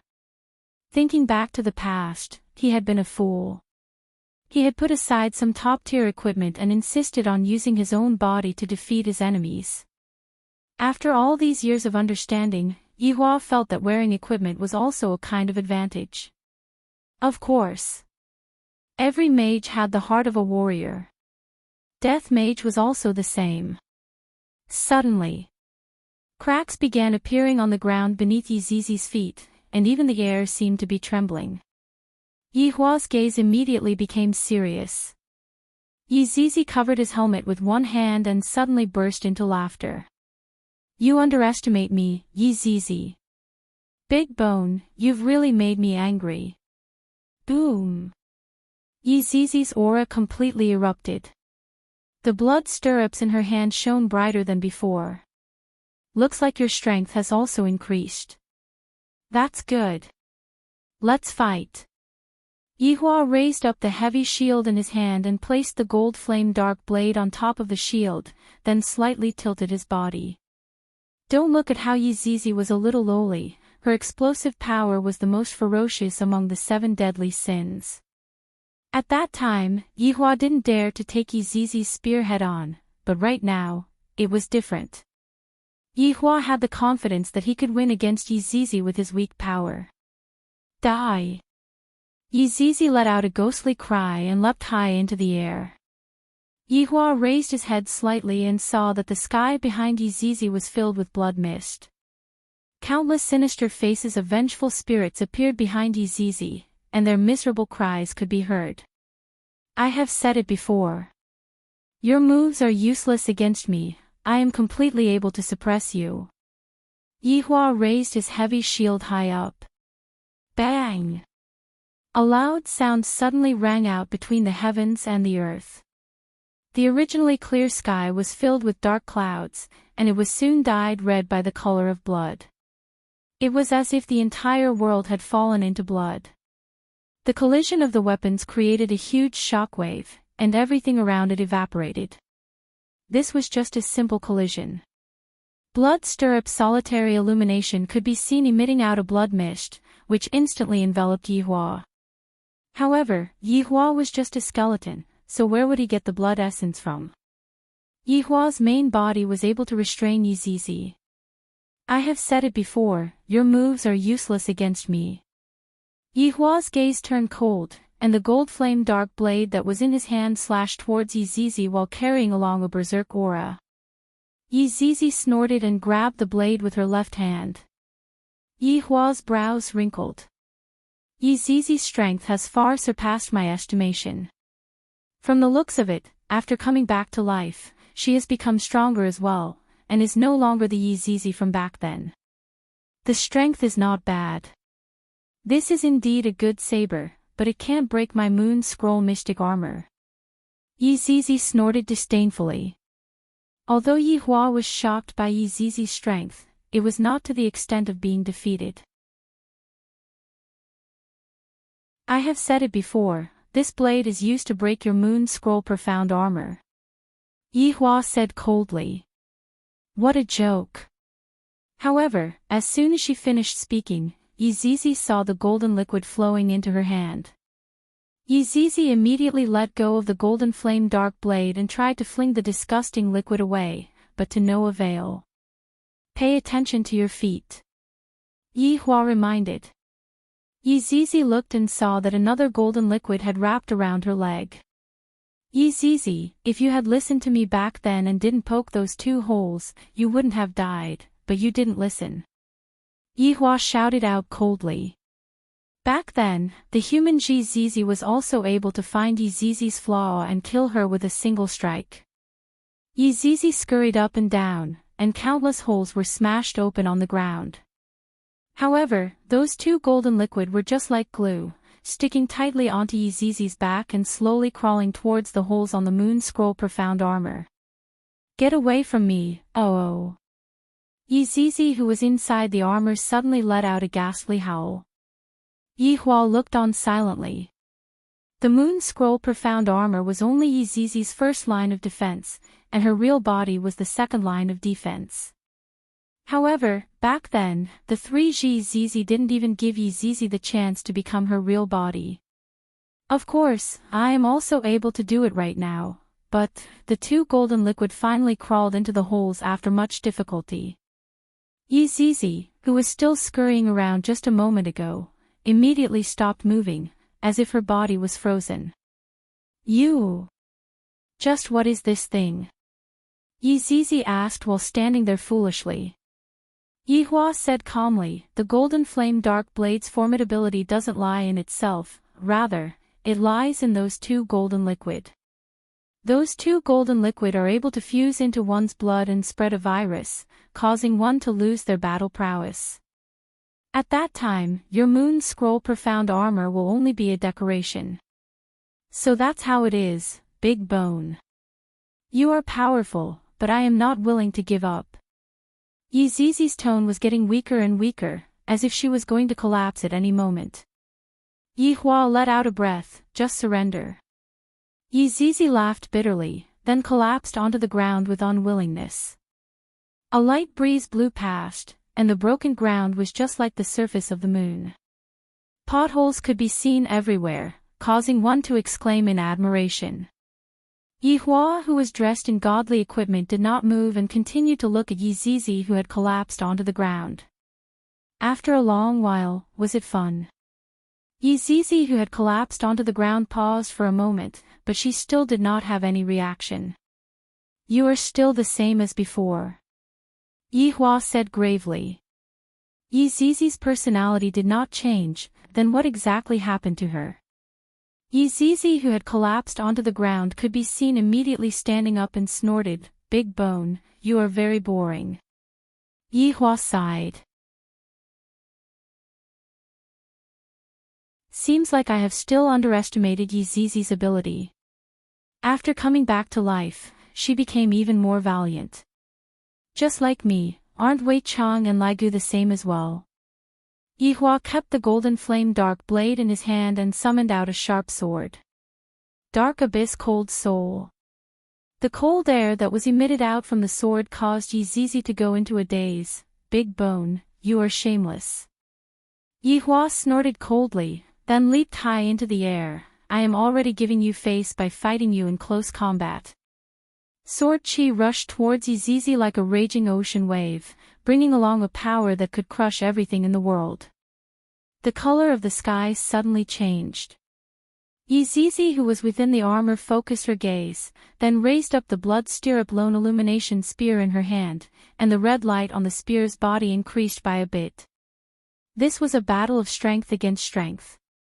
However, the reason why Yi Hua chose to fight like this was because of their old friendship, and of course, the heart of a warrior was also unavoidable. The moment the two forces collided with each other, the two forces immediately exploded. Boundless power rose from the ground and broke through the layer of blood-red clouds. The terrifying airflow swirled around violently, forming a terrifying astral wind. "Big Bone, your strength is indeed not bad, but compared to me, it is still a bit lacking." Yi Zizi laughed. Yi Hua laughed lightly. "Is that so? I will let you see what is called strength." Let's wait and see. The two could be seen starting a battle of strength. This kind of scene was just like the end of the world. The ground was trembling, and even the sky had hidden itself deep within the clouds. Boom, boom, boom. Waves of loud sounds reverberated in the world, and the battle between the two had entered into a white-hot stage. The more Yi Zizi fought, the more excited she became, and her strength continued to rise. Coupled with the Moon Scroll profound armor, she could be said to be invincible in close combat.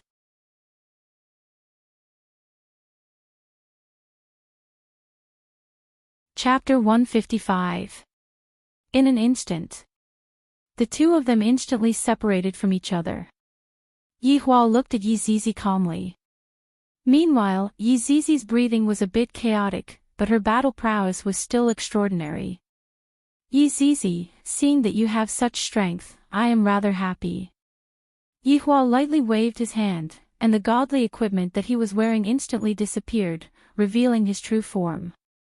Yi Zizi calmed her breathing and said in a sweet voice, "Big Bone, are you going to admit defeat?" Yi Hua's empty eye sockets immediately shone with a red light. "Yi Zizi, you don't understand my true strength at all." "Alright, you are starting to act cool again. Wait till I break your bones, let's see if you are still going to act cool then." Yi Zizi snorted coldly, then pierced towards the space between Yi Hua's eyebrows. As for Yi Hua, he just stood at his original spot and did not take any defensive measures. Blood Stirrup's solitary illumination blossomed with an incomparably powerful red light. Yi Zizi was planning to grab onto Yi Hua's loophole and end the battle with a single strike. The idea is good, but just like what Yi Hua said, you don't know how powerful the enemy that you are facing is. Just when the tip of the spear was about to pierce through Yi Hua's skull, it actually stopped abruptly. The distance between the spear and Yi Hua's skull was merely 1 millimeter. From this, it could be seen how strong Yi Hua's control ability was. Yi Zizi was stunned for a moment, and then her expression changed drastically. She wanted to pull away, but she found that she couldn't move her body. "Yi Zizi, in actuality, I am able to kill you just by moving my finger. However, do you know why I didn't kill you? Yi Hua said lightly. Yi Zizi didn't answer. She used all her strength, but she couldn't break free from the invisible shackles. Because I can't bear to. Sky Ghost Fire. Yi Hua shouted out faintly. 5 purple flames appeared around Yi Zizi. Each flame intertwined with each other to form a strange fire array, and Yi Zizi was in the middle of the array. Puff! The purple fire array immediately soared into the sky. The huge round purple fire looked as if it wanted to burn the sky, and Yi Zizi was being burned by it. Ah! I'm going to kill you! Yi Zizi roared within the flames, but to no avail. Yi Hua seemed to be waiting for an opportunity. Suddenly, he felt that Yi Zizi, who was in the fire, had a strange movement. You are still thinking of revealing your true form and escaping. You overestimate yourself. Divine Kuan Chain. Yi Zizi, who was inside the armor, had a drastic change in her expression. How is it possible that I can't even release my main body? The purple flames continued to burn Yi Zizi. The moon scroll mystic armor on her body had already turned purple, but even so, Yi Zizi's ponytails were still fluttering.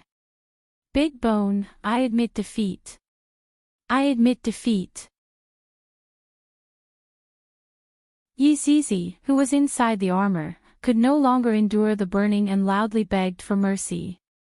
However, Yi Hua ignored him and continued to wait. I admit defeat, what else do you want? A burst of evil aura emerged from the purple flames. Yi Hua lightly waved his hand, and the so-called evil aura quietly disappeared. Half an hour. 1 hour. 2 hours, you are ruthless. After finished speaking, Yi Zizi fainted. Yi Hua let out a sigh of relief. I have finally managed to make her faint from the fever. Alright, let's see what exactly is going on with you. He stretched out his hand, and a lamp appeared in his hand. The name of this lamp was Moonlight Candle. It was able to illuminate all unknown things and could be easily destroyed. However, it was a pity that it could only be used once, and after it was ignited, it would disappear. Furthermore, it had to be used when the target was at their weakest, otherwise, it would be completely useless. At the start, Yi Hua used his strength to resist against the flames because he wanted to test Yi Zizi's strength. Indeed, it was the same as what he thought. Yi Zizi's strength had indeed increased by a lot. Using Sky Ghost Fire to burn her was just to erase her consciousness so that he could use Moonlight Candle. Withdrawing his hand, Sky Ghost Fire instantly disappeared, and Yi Zizi was still under Yi Hua's control. Moonlight Candle slowly floated above Yi Zizi's head, and the flame emitted from the wick illuminated Yi Zizi's entire body. Yi Hua's gaze was fixated on Yi Zizi. I hope that this Moonlight Candle will be effective. Slowly, the candle illuminated Yi Zizi's body, as well as her various physiques. Yi Hua was rather familiar with these physiques, and they were considered normal. Suddenly, 3 faint seals appeared above Yi Zizi's head, forming a triangle. Judging from the shape, 2 of the seals were still missing, thus, they could not be counted as a complete seal. Yi Hua clenched his fists. To actually dare to place a seal on my subordinate. But Yi Zizi's ability is so strong, who is able to place a seal on her? I will ask her later. Yi Hua lightly tapped with his finger, and the 3 seals immediately shattered. At this moment, Moonlight Candle finished burning and disappeared from the sky. After the seals disappeared, all of the equipment on Yi Zizi's body disappeared as well. Yi Zizi, who was wearing a princess dress, slowly landed on the ground. Yi Hua summoned out his human form, took out a stick of cigarette, lit it up, and waited for Yi Zizi to wake up. After a long time, Yi Zizi, who was lying on the ground, rubbed her big eyes. Where is this place? So hungry. Yi Zizi sat up and pursed her lips. Suddenly, she saw an unfamiliar man in front of her, and the man was smoking a cigarette, so handsome, but this man has such a familiar feeling, Yi Zizi. Yihua shouted out gravely. Yi Zizi immediately recalled the battle that happened just now, and her pitiful face collapsed, and bean-sized tears immediately flowed out. Big Bone, Yi Zizi ran with all her might, and tears of joy fell down from the sky. Yi Zizi could be seen throwing herself into Yihua's embrace and crying bitterly. This is too miserable. Yi Zizi was just like an abandoned child. Yihua let out a sigh of relief, then patted onto Yi Zizi's head. Where did your imposing manner just now go?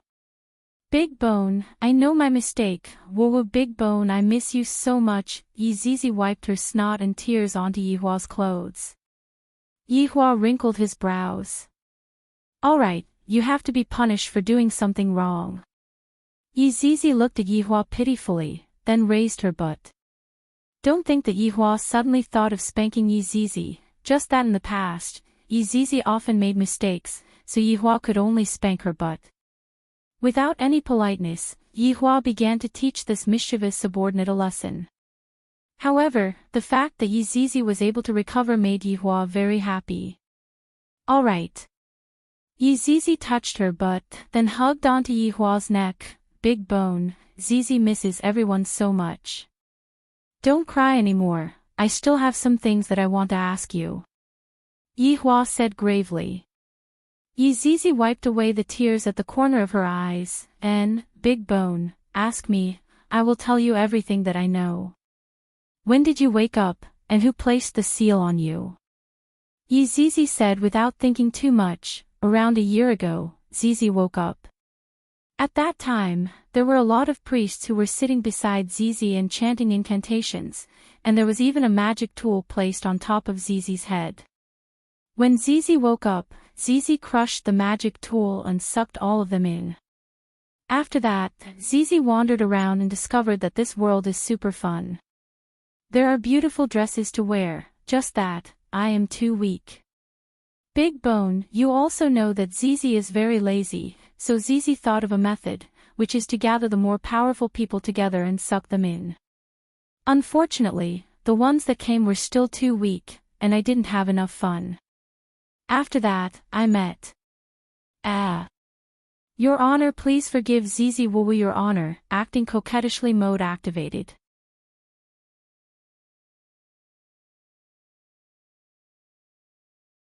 Chapter 156. Yi Zizi stroked her long ponytail. Actually, Yi Zizi still had many abilities that she had yet to display. Unfortunately, she had been defeated just like that. Yihua let out a light sigh. Being too strong is also a kind of sin. No one is able to evoke my desire to fight, and only my subordinates are able to make me fight. Throwing everything else aside, today's fight was rather comfortable. According to Yi Zizi's description, she should have awakened 5 years ago. It was just that she was discovered by others, and they wanted to control her. Perhaps, even they did not know that it would take so long to cast the seal. After all, Yi Zizi was too powerful. Even after several years, she was only barely able to cast the 3rd layer of the seal. Before the 2nd layer was completed, Yi Zizi had already awakened. It was just that it was amazing that humans had such a magic tool. However, thinking back to those Supremes in the past, they also had many powerful magic tools. It was normal for the people of this world to have 1 or 2. Yi Zizi, who was in his arms, raised her pitiful face and said with grievance, Big Bone, have you forgiven Zizi? I'll forgive you if you don't call me Big Bone. Yi Zizi's face fell. But I've been calling you for a long time. Then I won't forgive you. I'll change, alright. Yi Zizi rubbed her head against Yihua's chest and acted coquettishly. Yihua thought for a bit. Right now, Qingye still doesn't know of my identity. If I were to have another little girl as my subordinate, and furthermore, the little girl is a little lowly, wouldn't she think that I am a pervert to have even taken a little lowly as my subordinate? Based on Yi Zizi's personality, it was obvious that she was a follower. Even if he forced her out, he didn't know what kind of trouble she would cause. He had tried it back then, and his game had just begun. He couldn't let Yizizi ruin it. It would be better to give her an identity. Yizizi opened her eyes wide and looked at Yihua. Yizizi looked extremely pitiful. Call me big cousin. When there's no one around, you have to call me your honor, do you understand? He had to take this opportunity to change the way Yizizi addressed him. He had really indulged her too much in the past. Yizizi was overjoyed. Without thinking too much, she said, "Big cousin." He thought that Yizizi would be conflicted for a while, but he didn't expect her to be so straightforward. Yizizi had been in the human world for a year, so she knew that big cousin was a more intimate form of address. This was much better than big bones, so she readily agreed. Big cousin, I want to see the gluttonous monster and the big bone dragon. Yihua knocked onto Yizizi's forehead. When there is no one around, call me your honor. Also, don't call them nicknames. Yizizi rubbed his forehead, then said while puffing out his cheeks, Your honor, Zizi understands. Go back, Wei Chang will tell you the details. Yes, yes, yes, let's go back. With that, the two of them disappeared from the ruins. After an unknown period of time, a figure suddenly appeared at the scene. He was wearing a purple and gold robe and had a dragon crown on his head. One look and anyone could tell that he was from a rich family. When this person arrived at the scene, he only looked around curiously. After that, he began to look around anxiously as if he had dropped some treasure.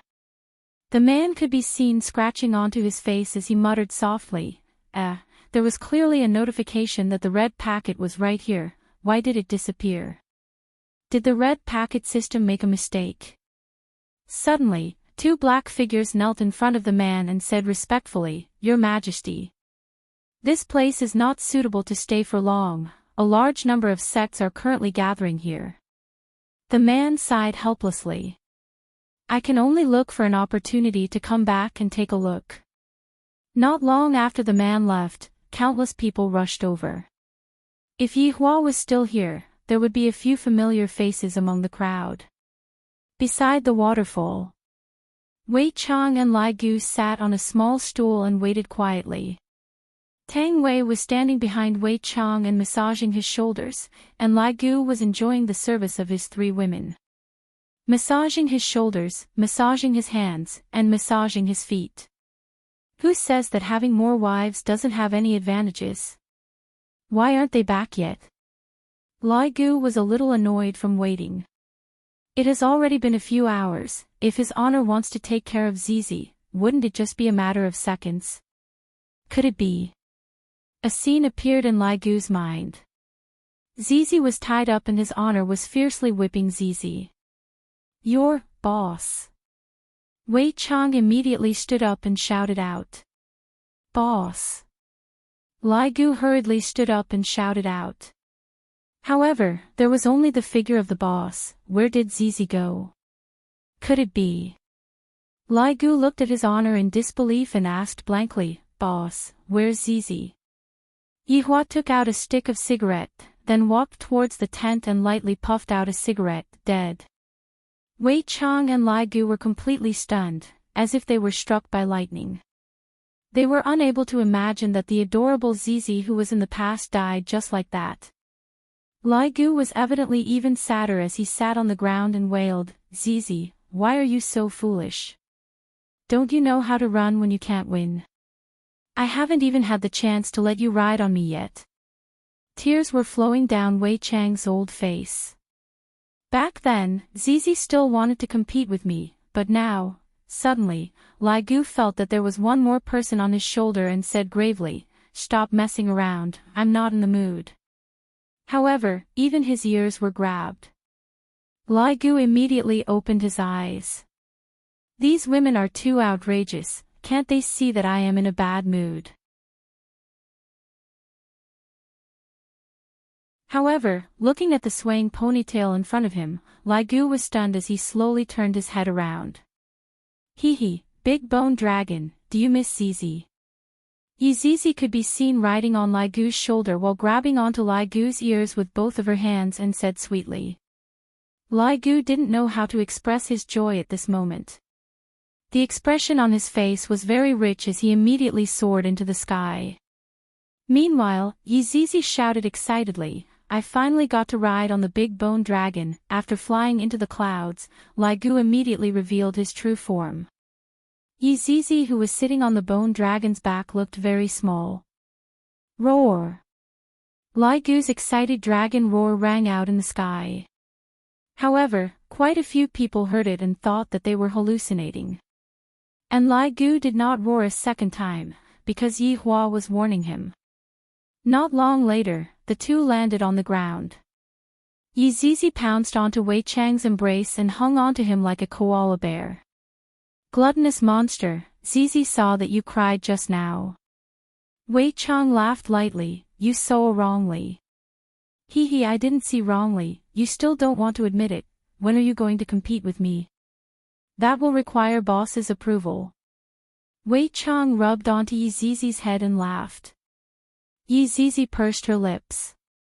Suddenly, she saw the four women beside her and her eyes immediately lit up. Wow, what beautiful clothes, I want to wear them too. In actuality, the four maids were still in a state of shock. Originally, they thought that this little loli was an enemy, but they didn't expect that in the end, she was actually an ally. The four maids still didn't know what was going on and appeared very respectful towards Zizi. Where did you buy these clothes from? I want them too. Zizi touched onto the lace skirt and asked curiously. Little loli and uniform fetish. Wei Chang explained the relationship between everyone to Lai Gu, and Zizi immediately felt that it was unfair. This won't do, all of you have women, Zizi wants a woman too. Wei Chang, Lai Gu. You're tuning into the LoveLore Library YouTube channel.